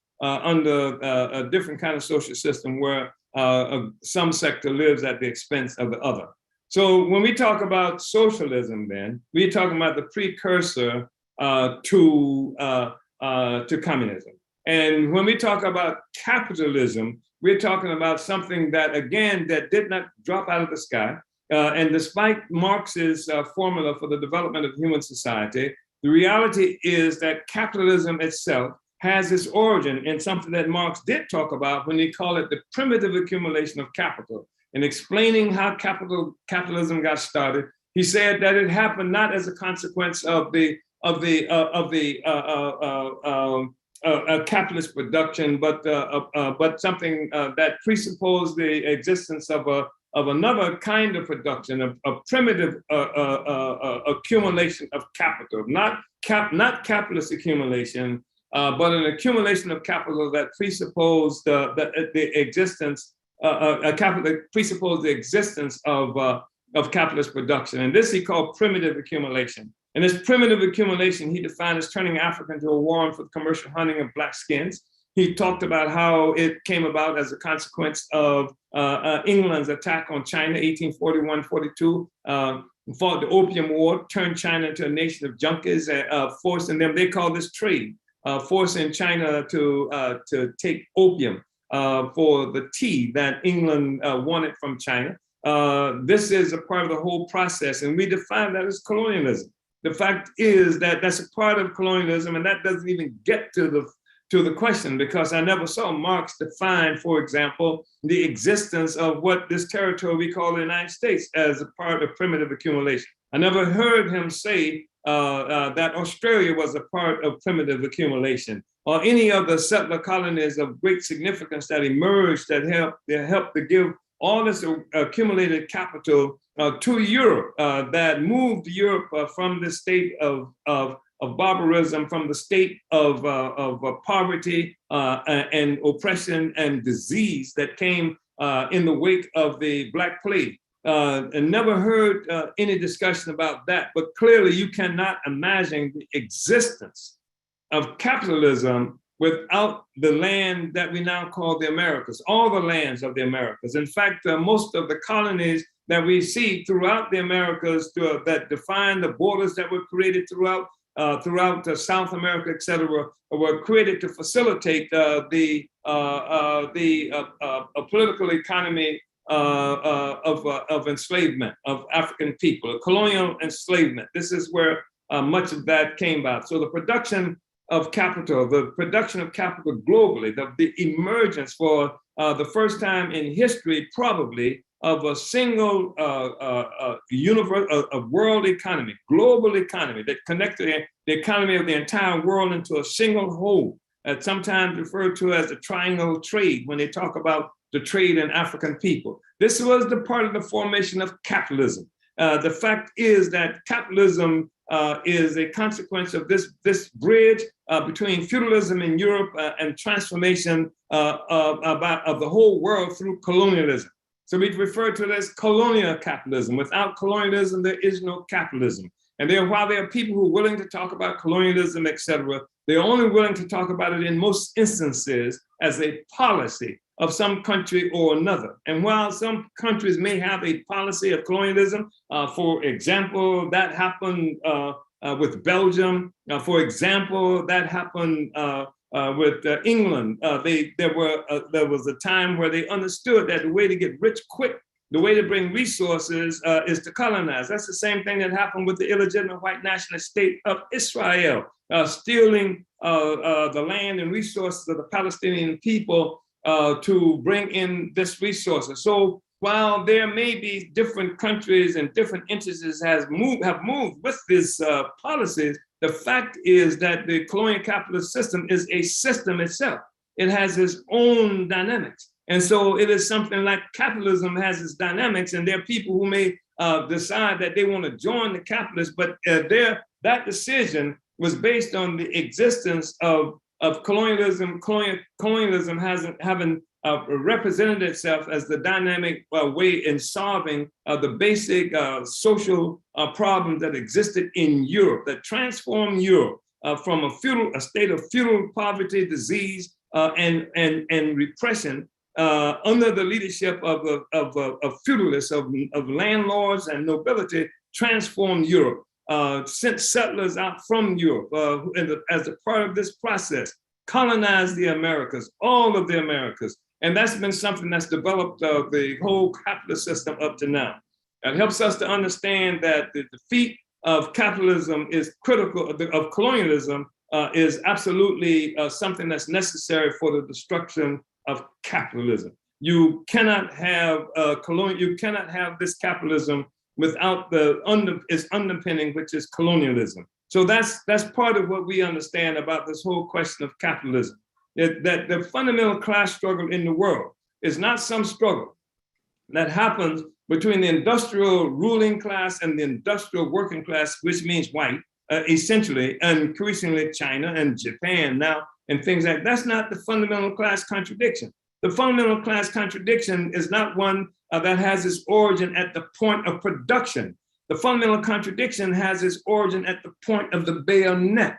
The fundamental contradiction is concentrated in the colonial question. That's where the class contradiction is concentrated, in the colonial question. That's what makes what Comrade Penny Hess from the African People's Solidarity Committee was talking about so significant, because it gives white people the first time an opportunity to engage in class struggle against the white ruling class. And by joining under the leadership of the African working class, that's making this anti-colonial revolution that targets the bourgeoisie, the colonial bourgeoisie that presides over this whole social system. So that's how the class, not by simply running into a factory and organizing white workers. That's not the thing that's going to take us necessarily to socialism. What's going to take us to socialism, what's going to defeat capitalism, is that through something like what the African People's Socialist Party is providing in terms of organizing Africans globally, what the African People's Socialist Party provides in terms of organizing even colonizers, to participate in class struggle, genuine class struggle, real class struggle, the class struggle that they have avoided for the longest period of time, with some assumption based on the nature of the social system, the world, global, colonial capitalist system, the assumption that somehow, despite the fact that you hate the white ruling class, you hate the bourgeoisie, what you do is love the consequences of being a part of a society that has benefited from what has been expropriated from Africa, from Asia, from the oppressed peoples of the world, including the Americas. And the real contest is going to be whether or not these colonizers, and especially the settler colonizers, are going to be able to accept their role, accept their assignment as instruments of the anti-colonial revolution that will destroy the capitalist system. That is how the white people, the colonizers will be able to engage in class struggle. We make the point that we know that they're white workers, or something that approximates white workers, but they are colonial workers. There's a white left, there's a colonial white left. They're a white communist, they're colonial white communists. And I'm not saying this lightly. I mean, there are documents even that you can read where the communists themselves recognize the relationship that they have to colonialism.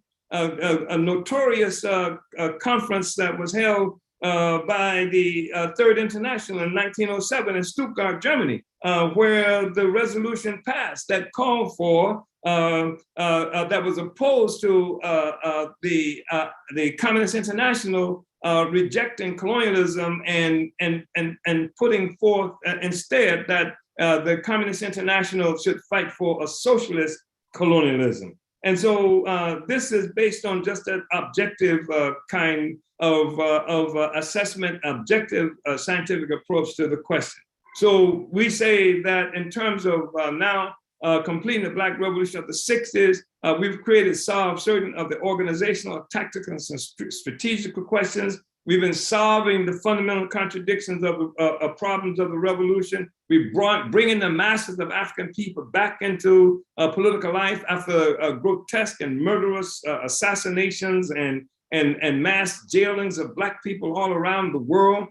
We've done that and are doing that in part through not just the African Socialist International, but popular manifestation in the form of the International People's Democratic Uhuru movement. This is one expression of completing the Black Revolution of the 60s. When we hear Comrade Penny Hess from the African People's Solidarity Committee step forward, make her presentation. No, it's not a charity thing that she's talking about. She's recognized that there is no future for the white world separate from the emancipation of the African working class. That the strategic question, the strategic problem for the advancement of communism is located in the struggle of African and other colonized people. That's why you see these unending wars that Europe and America find themselves involved in, because they're trying to quench the fire of a revolution from the base of the capitalist social system, which is colonialism itself.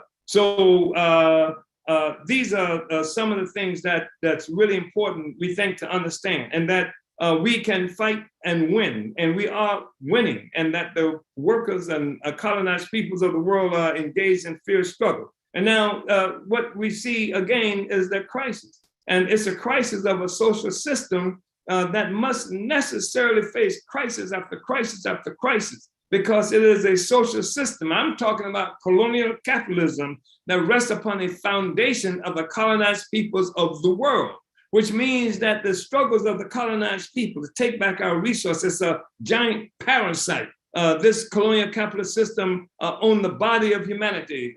It's the struggle of the peoples of the world of fighting off this parasite that creates crisis after crisis, and for the social system itself that's responsible now for the growing contest that exists between the United States and China, and Europe and China. All of these places are places where colonialism has dominated up to now. And increasingly, people have been victorious in the fight against colonialism as it is increasingly becoming victorious today. And so what has happened in the past, as we see emerging today, just on January 6th in the United States, we saw a group of settler colonialists within the United States who attacked the Capitol. We see movements throughout the United States of forces who are placing all kinds of restrictions on the rights of African people to vote, on putting all kinds of restrictions on the rights of the people to protest. This is something that's happening right now. And we see social media platforms doing everything to channel the kinds of discussions that people are having, not only in this country, but around the world. This is a growing force all over Europe. And we see the manifestation of what they like to call European populism or white populism, or white people, anti-immigrant kinds of activity, a growing resurgence of white nationalism expressing itself. And so what we're hearing more and more is that the struggle has to be against fascism, stop fascism, because what we're looking at are expressions of fascism. And we say, of course, there is growing repression. There, in every instance, there's growing repression. And certainly since the early part of the 20th century, we've seen this demand that Africans and other oppressed people stop fighting against colonialism and fighting against fascism.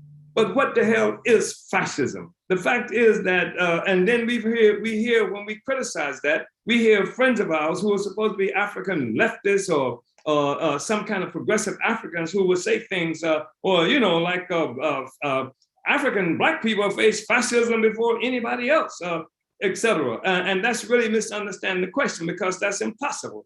The fact is that we were colonized. African colonialism began before fascism was ever thought about.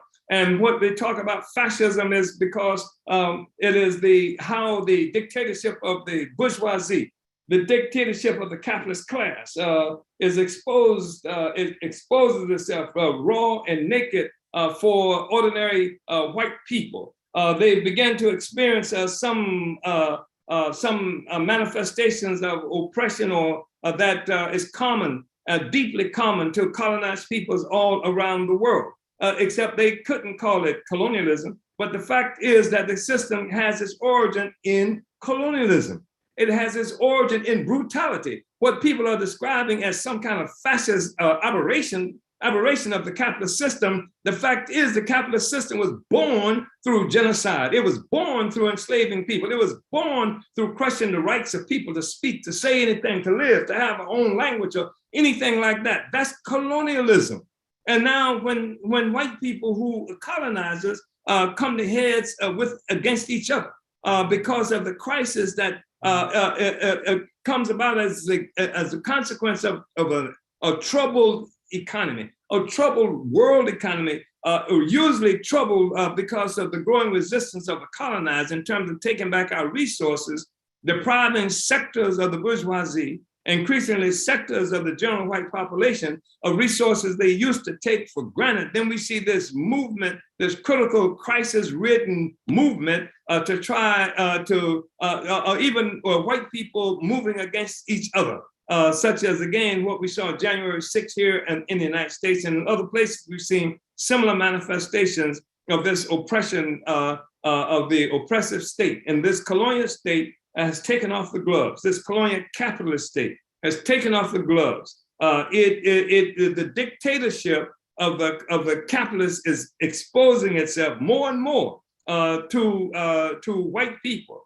And what white people are demanding is that the oppressed peoples of the world stop fighting against colonialism, but to fight against fascism. And fascism is a contest that exists between them based on the crisis that the system has experienced due to the struggle of our people against colonialism. So we are supposed to stop fighting against colonialism. The fact is there could be no fascism without colonialism, because fascism is simply a form of the state, is a form of the capitalist state. And the capitalist state itself owes its existence to colonial capitalism, etc. So the real struggle for white people and anybody who is interested in ending the oppression and exploitation of people and bringing in to existence communism, classless society, then the real struggle is to unite and destroy the system of colonialism. We've seen this before. Let's not make up. I mean, the French were anti-fascist, but at the same time, they were fighting against German fascism. They had the Vietnamese people living under colonial domination. At the same time, the French were fighting against what they characterized as German fascism. They occupied African territory, colonizing, brutalizing, murdering in the most vicious, cruel kind of way of African people. The British were fighting against fascism. They're bombed by the German fascists and what have you. At the same time, they were dominating African people throughout Africa. They were dominating people in India. They were dominating people in Ireland. This was colonialism. So fighting against fascism didn't do anything to stop the colonialism, but fighting against and destroying colonialism would destroy not only fascism, but will destroy the whole capitalist system. And the fact is that fascism is the form of a capitalist state that turns inward, that attacks the colonizers and themselves, something that they are unaccustomed to, and that we would do a disservice to our revolution if we should follow that false logic that somehow what we have to be doing now is fighting against fascism. The fact is that what has to happen is that those colonizers who genuinely want to see an end of oppression and exploitation, who genuinely want to see communism come into existence, or if you will, your socialism, then the thing that has to happen to stop this oppression against all the people is to unite with the colonized people, unite with the African Revolution, unite with the African People's Socialist Party, unite with the African Socialist International, unite with the fact that throughout the world, when you look at the question of capitalism and colonialism, Africa is the strategical force. African people, strategic.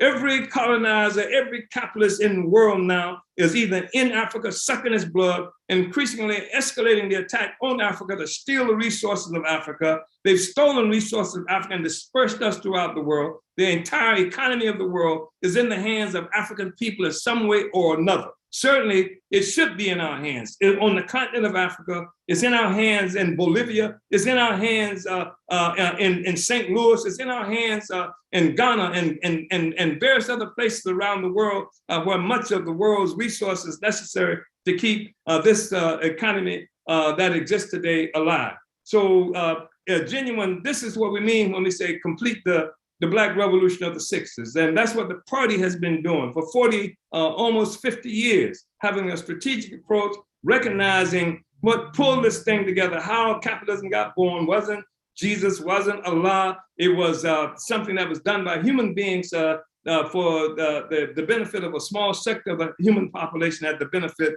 of the majority, at the expense of the majority of us. And so the party has provided the revolutionary theory, the revolutionary organization, the tactics and strategy that take us to completing the Black Revolution of the 1960s. And so the thing to do is to do it. And so this is the call that's been provided by the International People's Democratic Uhuru Movement for African workers to stand up and to take charge, and let's get it done. Uhuru. Uhuru. Thanks for that, Chairman. Thanks for that summation. Now, we do have a brief moment to answer some questions. If there are some questions out there, moderator's going to let's put them in the chat before we move towards the election section of the panel. As well, we're going to bring on Fofi for some exciting updates in terms of membership and sustainable funding. So let's bring on Fofi actually right now for some updates for membership and sustainable funding. So, Uhuru, Uhuru, Uhuru. Go on 4 feet.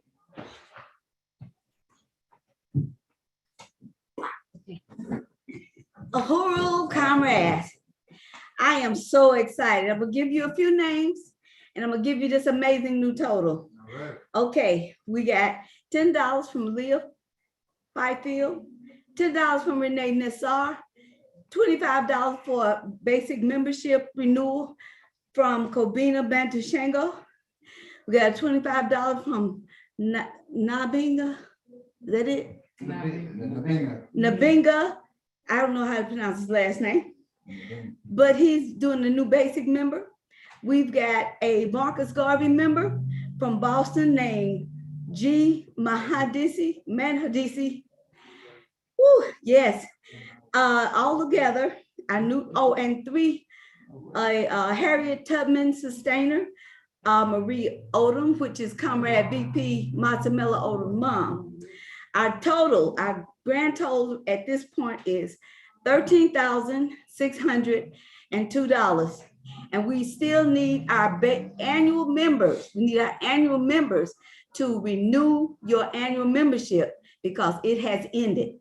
So we need you back. We'll be calling you too. I want to thank everybody for this amazing convention, Uhuru. And you know what? I want to give my props to 2 people for encouraging me and keeping me honest with knowing what my abilities are. And that is 1, my international president, Colombian Danette, who's always in my ear, and I can see visions. Her vision come through my eyes. And the one and only deputy chair owners in there. Oh my God! Oh my goodness, y'all! This woman, this amazing woman, is a visionary of money. How to get it, how to keep it in the Black community. And I want to thank you, thank you, thank you. All right, Uhuru, comrade. That was okay. Uhuru. So we have made our goal and exceeded our goal. All right.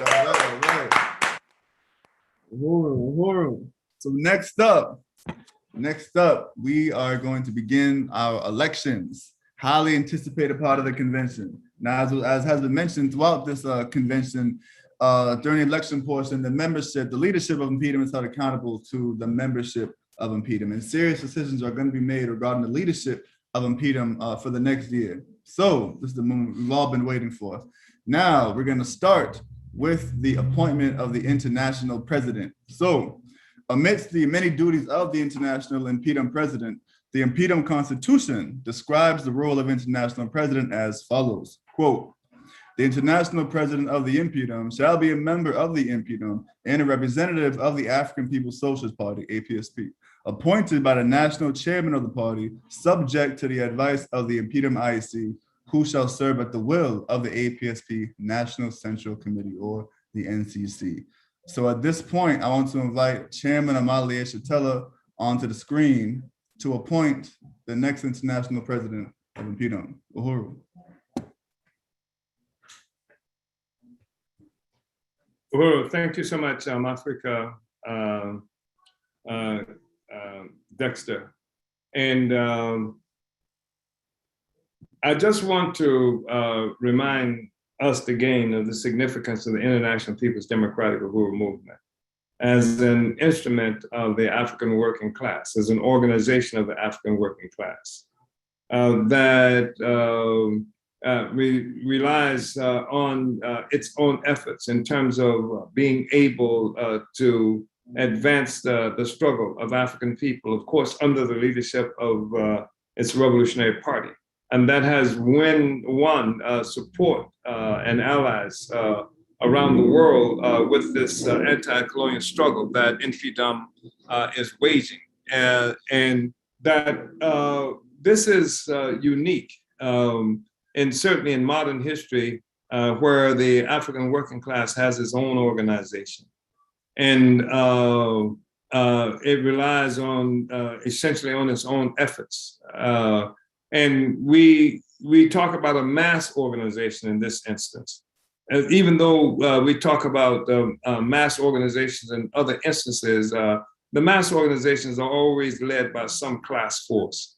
And the mass organization that we are most familiar with in the African community, certainly in the United States, and something similar may be true, is true in other places, but in the United States, the NAACP.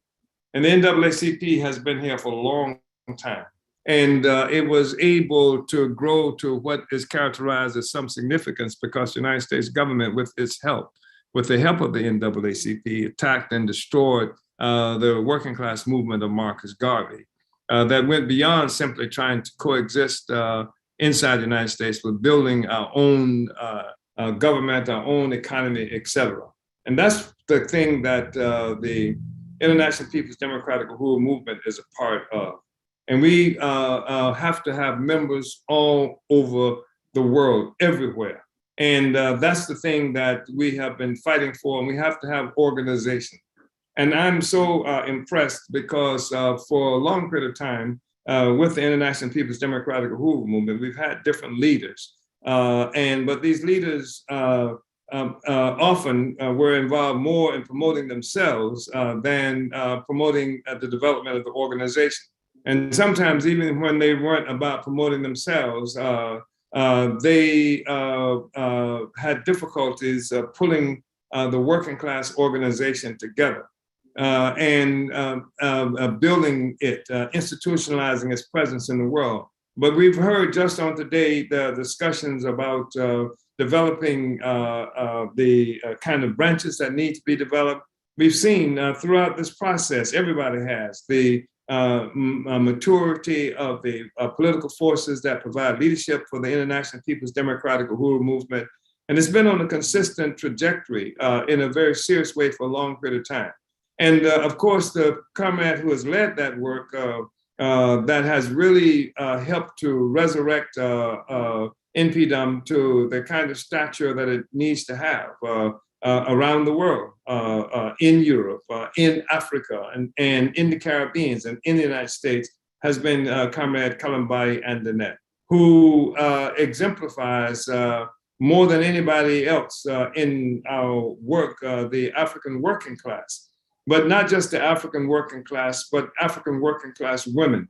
And I pull this issue around women out into full view because for some, there are disputes about the role and responsibility and capacity of African women, but Comrade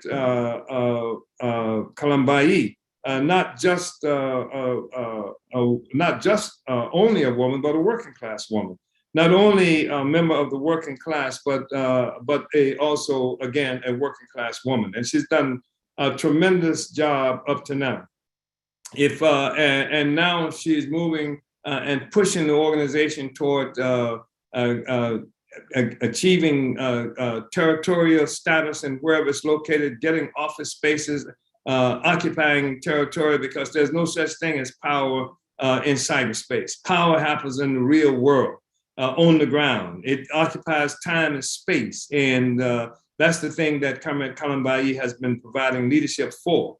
And that's the thing that makes it very easy for me as chairman of the African People's Socialist Party to put Comrade Kalambai Andanet forward once again to occupy the position of president of the International People's Democratic Uhuru. Comrade Kalambai, congratulations. Uhuru, comrades of the International People's Democratic Uhuru movement, you have an extraordinary leader.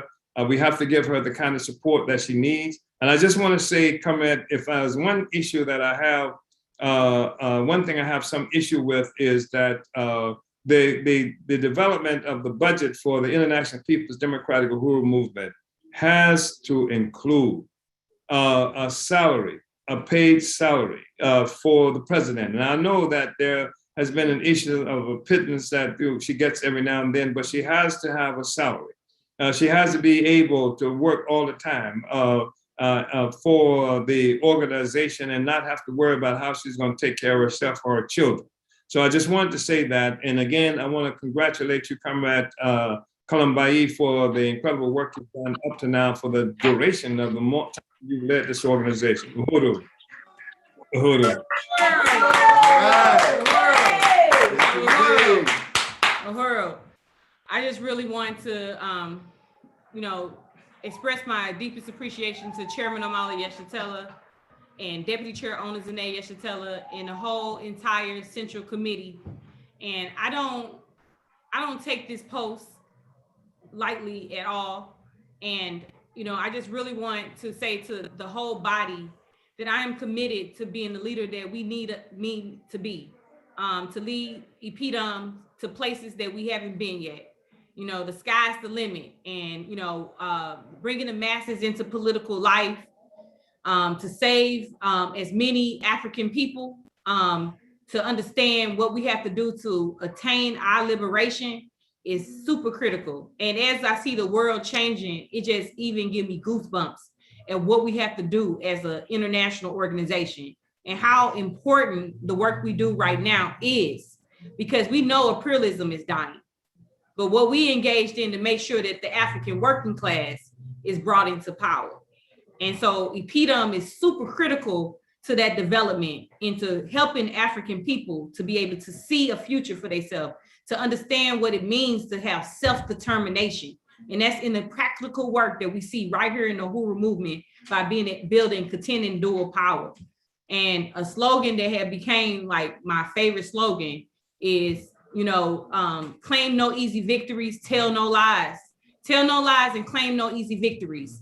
And that's what this whole convention, I just kept it on our minds, is that we cannot claim no easy victories and we have to tell no lies. We cannot be deceived by our own greatness or just because we slew each other, but we have to bring the masses into political life and win this struggle of liberation. So Uhuru, and we got another year to continue to fight, comrades, brothers and sisters, and I'm calling on you, to do the work. We got to do the work to make it all possible, because we come back here, we would not be given another self-criticism about branches and about an office. We're gonna have offices, and that's what we're gonna do. So I'm excited, and the next portion I'm excited about, because one thing we know early on, if y'all been following, been in InPDUM, every political report chairman lays out and say what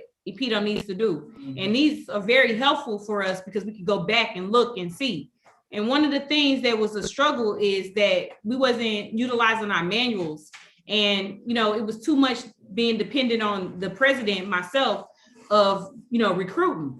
And we seen that smash, the recruitment process became our membership. Our membership started cloning themselves and bringing members in. It wasn't based off a character, a personality to build this organization. And I really appreciate that kind of criticism that Chairman laid out, because it really helped us to really say that it's the whole executive committee and the membership base that have to build InPDUM. And we've seen that, and we're going to continue to build upon it.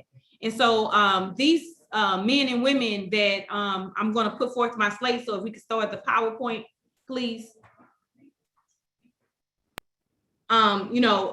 This slate and that put forth, and we had contradictions even leading up to the convention, and we lost members of our executive committee in the midst of building our convention. But when you got cadre, we had to step in and jump in and become outreach and membership as executive committee. And sometimes it's about having strong forces that's willing to do whatever it takes to make this revolution. And that's what we have in this executive committee. So it's my honor to introduce this slate. Next slide. Okay. So this is just laying out how the elections is going. Okay, you could go to, and so it's just letting everybody know you're going to vote on this slate. Our executive committee is chosen by the people. So it's your decision. You have to be a member of InPDUM for your vote to be counted.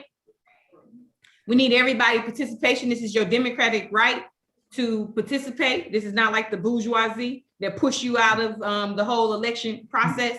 We want you to participate in these elections. And so how you vote is using the hand, raise your hand in the in Zoom. If you're on Facebook and you are voting, you can say Uhuru. Wait a minute, maybe that's not a good. No, yeah. Yeah, you can say Uhuru in the Facebook, so we can count it, so it can be calculated in our records, because we making our own history right now. That's what's happening. So we want to record these votes. Next slide. Okay, so the president is appointed by the chairman of the African People's Socialist Party, and the slate that's being put forth by the president is Comrade Dexter for information and education. Comrade Dexter has did tremendous work in this year, overturning contradictions, and it's still contradictions in info and ed. We have to, Dexter, we have to attach ourselves to Agitprop and to Director Aquiles' leadership to carry out the mandates that the party has laid out. So it would be seamless. InPDUM have to adopt and really bring the masses into a process. It have to be an office. An office have to be built. And so, I'm putting forth Dexter in this, a part of this committee, and Comrade Fofi, Comrade Fofi, man, I mean, just really have learned what it meant to be over economic development, which is no easy task. In other departments, you probably can give a little fluff, and it take a minute for somebody to notice that that's what you're doing, but not with money. You either got it or you don't. You can't fluff it. It's there or it's not. And so, we appreciate all the work that you have done. And again, Fofi on the subcommittee is one that never come to an IEC meeting without a report. Never. She never come to an IEC meeting without a written report. And that's tremendous about her leadership. And Fofi has maintained a subcommittee, which she's fighting her subcommittee to pull more of the weight and carry more of the responsibility.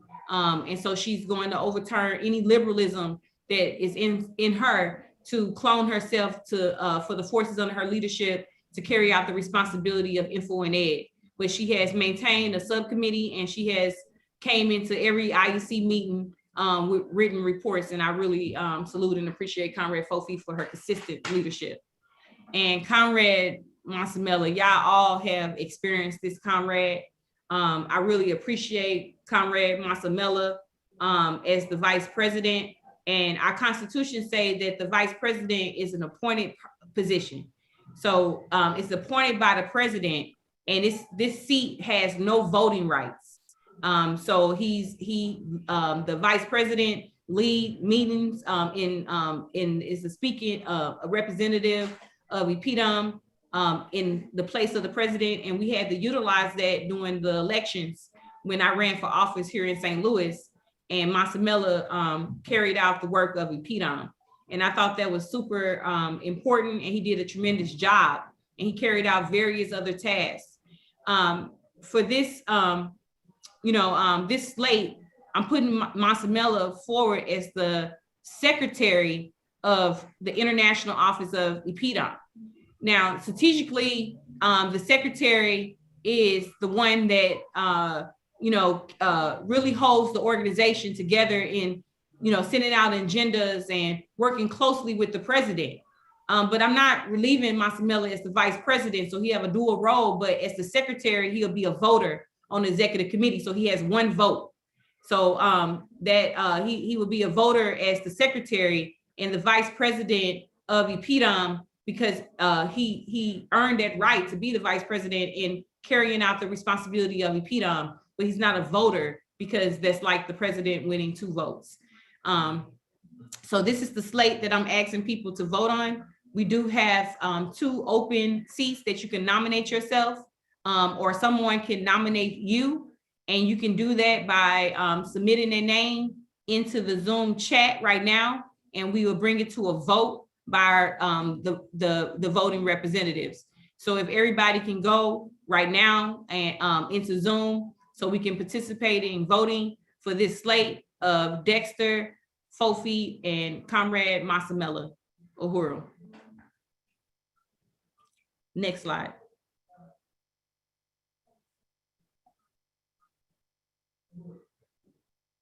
The two open positions is our outreach coordinator and our membership coordinator and a treasurer.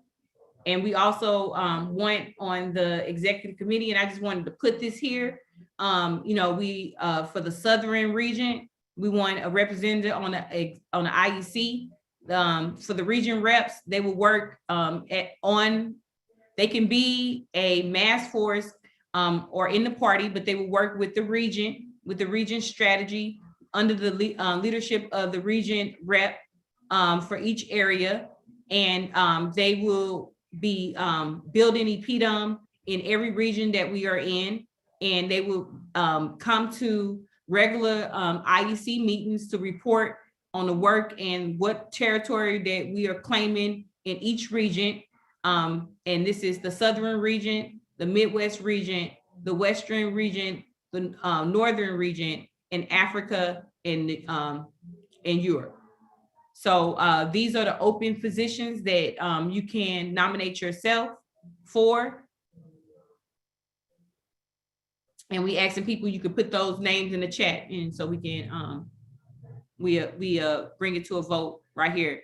So we are recruiting in these roles, and so even coming out this IEC meeting, we're going to be doing training, and we're going to be doing recruitment, because we want to build our executive committee to capacity, and we want to keep these positions in front of us so we can bring you know, forces into these roles onto the executive committee.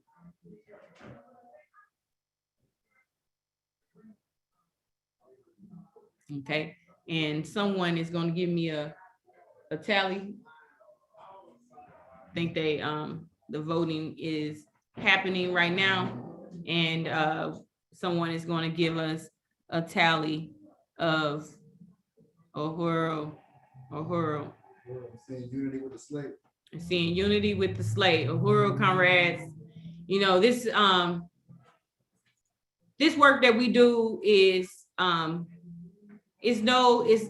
you know, like, you can't even call it sacrifice, because how can you sacrifice any, like, what sacrifice can you make really when you're fighting for your liberation?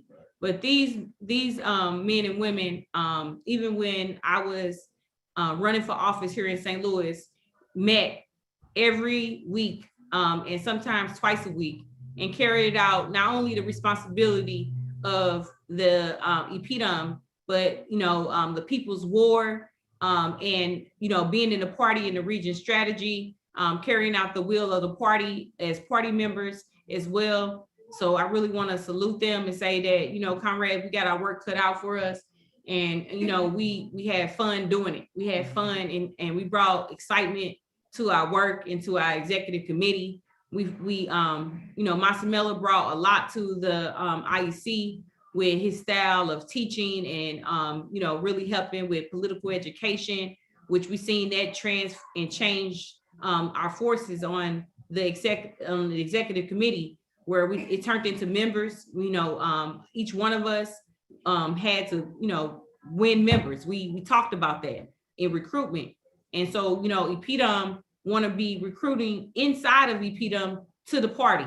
You know, we want to be bringing the best sons and daughters to the party. So, you know, this is some really great, incredible work. So come and join the winning team. If you think you got it, come in, and we will train you. We will train you on every role, what it means if you outreach. We're going to train you on how to do outreach and membership.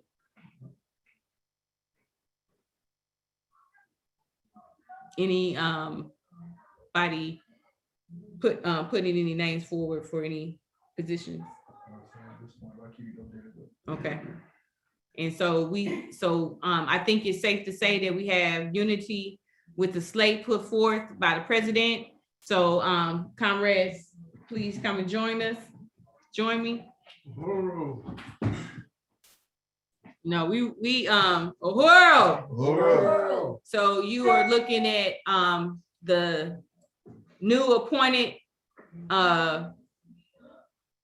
Chairman just nominated somebody.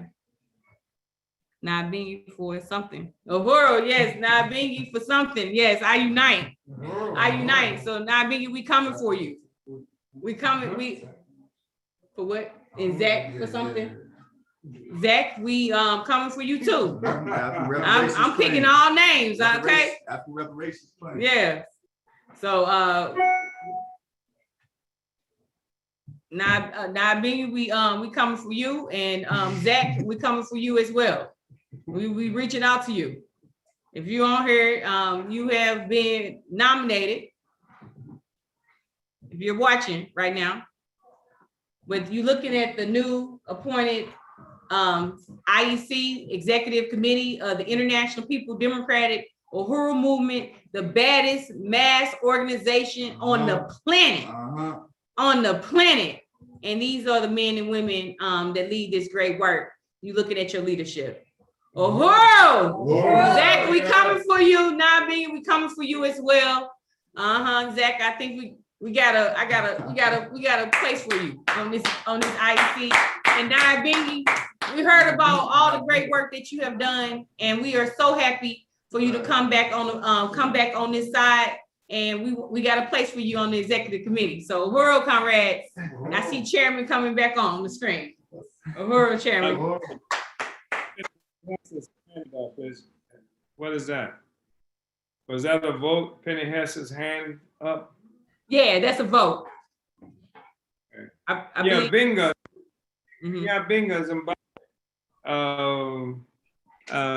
some people didn't know him, and I was talking to a comrade who was asking me, who is this brother? And that he was somebody who, prior to Comrade Akile, was the most important head of Agitprop that we ever had. He presided over the Burning Spear newspaper. He kicked off our radio stuff, first with Uhuru Radio Online and what have you. And in fact, the radio in 96.3 studio is named for him. And so if Comrade Nyabinga is in position to present himself in some way or another for some role in InPDUM, I celebrate that and don't hesitate. I think we should jump right on it and bring the brother home. Bring him home. We're gonna bring him home. Yes, we're gonna bring him home. We do have a nomination. We do have a nomination. Yes. So by Jamal Vegas, he has nominated Comrade Kabula Matundo to be the Midwest Regional Rep. Uhuru, okay. Somebody, who? You said Nabingi? No, Kabula. So Jamal nominated Kabula. Okay, Jamal. Okay, Jamal nominated Kabula to be the Midwest Region Rep for InPDUM. So I don't know if Kabula is on here. They driving right now. Okay, so we're gonna reach out to all these people and see if they accept these nominations. And it's a way that we could bring them onto the executive committee. So somebody. Another nomination. Sylvester has nominated More Live for International Outreach Coordinator. More Live. Okay, somebody just nominated More Live for the outreach coordinator. Outreach.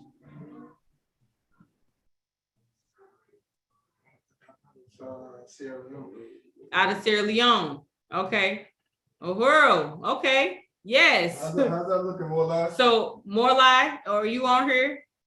Binga, we want you to say something. Zach, stop hiding.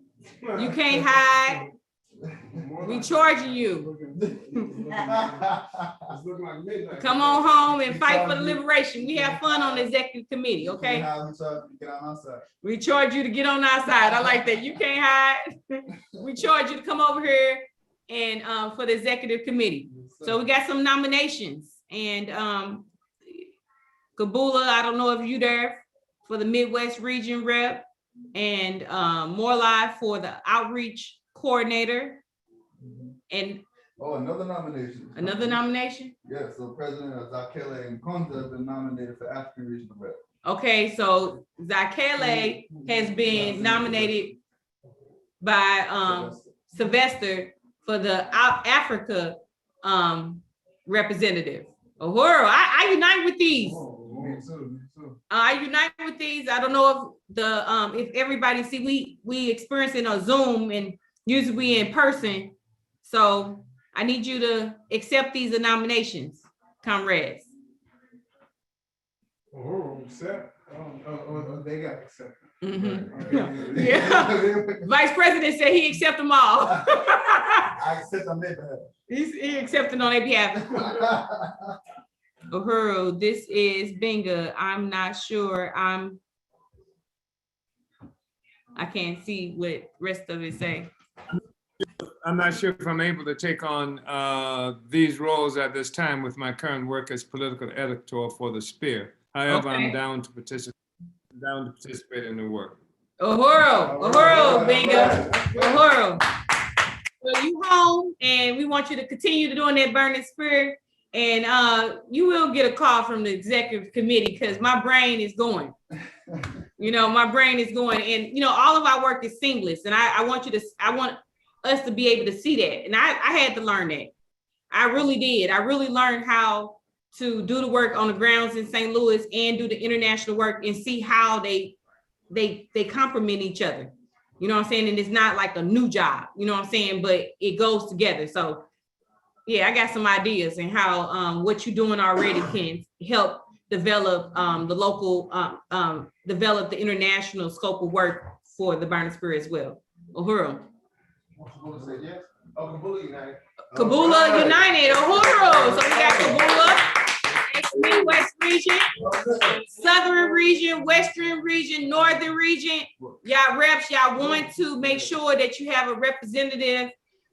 This is the greatest way for us to have no organization confusion and the proper leadership to be able to take this territory and to really fight for the region strategy and to build InPDUM wherever we are. So I'm calling on you to identify and really struggle to have a representative on the executive committee so we can, and we are changing our meetings so Africa will be able to participate. So that was one of the contradictions and came out the pre-convention in Africa. So we will be having special IEC meetings that will be at a certain particular time where we all will be able to meet. So Africa will be attached to the executive committee as well. Uhuru. So comrades, it's been a great 2021 convention. We have made it to the end. And it's just the beginning. It's just the beginning. It's just the beginning, comrades. We are going to stabilize this organization. We're going to utilize our manuals. We're going to take territory and build office wherever we are, build economic development so we can have programs to feed, clothe, and house our own and snatch the African working class out of the hands of our oppressors. Because the minute we show the people how they can eat, how they can survive, game over. You know what I'm saying? Game over. This is what the task is. And that's why I love the Uhuru movement, because once the masses are equipped to be able to see how they can feed, clothe, and house themselves, it's nothing that they won't do. You know what I'm saying? It's nothing that they won't do. So that is our job and that's our responsibility as cadre. So Uhuru to Chairman Amala Yeshatela. I just really again want to salute and appreciate Deputy Chair Ona Zane Yeshatela. I cannot say her name enough, and we salute her. We salute her for the work she do. We salute her for the courageous leadership that she provide, no matter what going on. We appreciate you, Deputy Chair, and we stand beside you. We stand with you in this time right now. As the loss of you and Chairman's son. And we know that everything that we do right now is to show you honor, to show, to fight for your son, because like Chairman, I heard Chairman say once that even if I got a headache, it's the white man's fault. And literally everything, Africans can't die in peace. And so it's our responsibility to revenge their death by fighting for the liberation of Africa. And that's what we intend to do. So Uhuru, Uhuru, fist up, fight back. Uhuru, comrades. Chairman, I didn't know if you had any final words, and we gonna shut it down. Great convention, and just move it forward. We're winning, comrades. Vanguard up. Uhuru. Israel too. Africa. Africa. Israel too. Fist up. Fight back. Fist up. Fight back. Touch one. Touch all. Uhuru.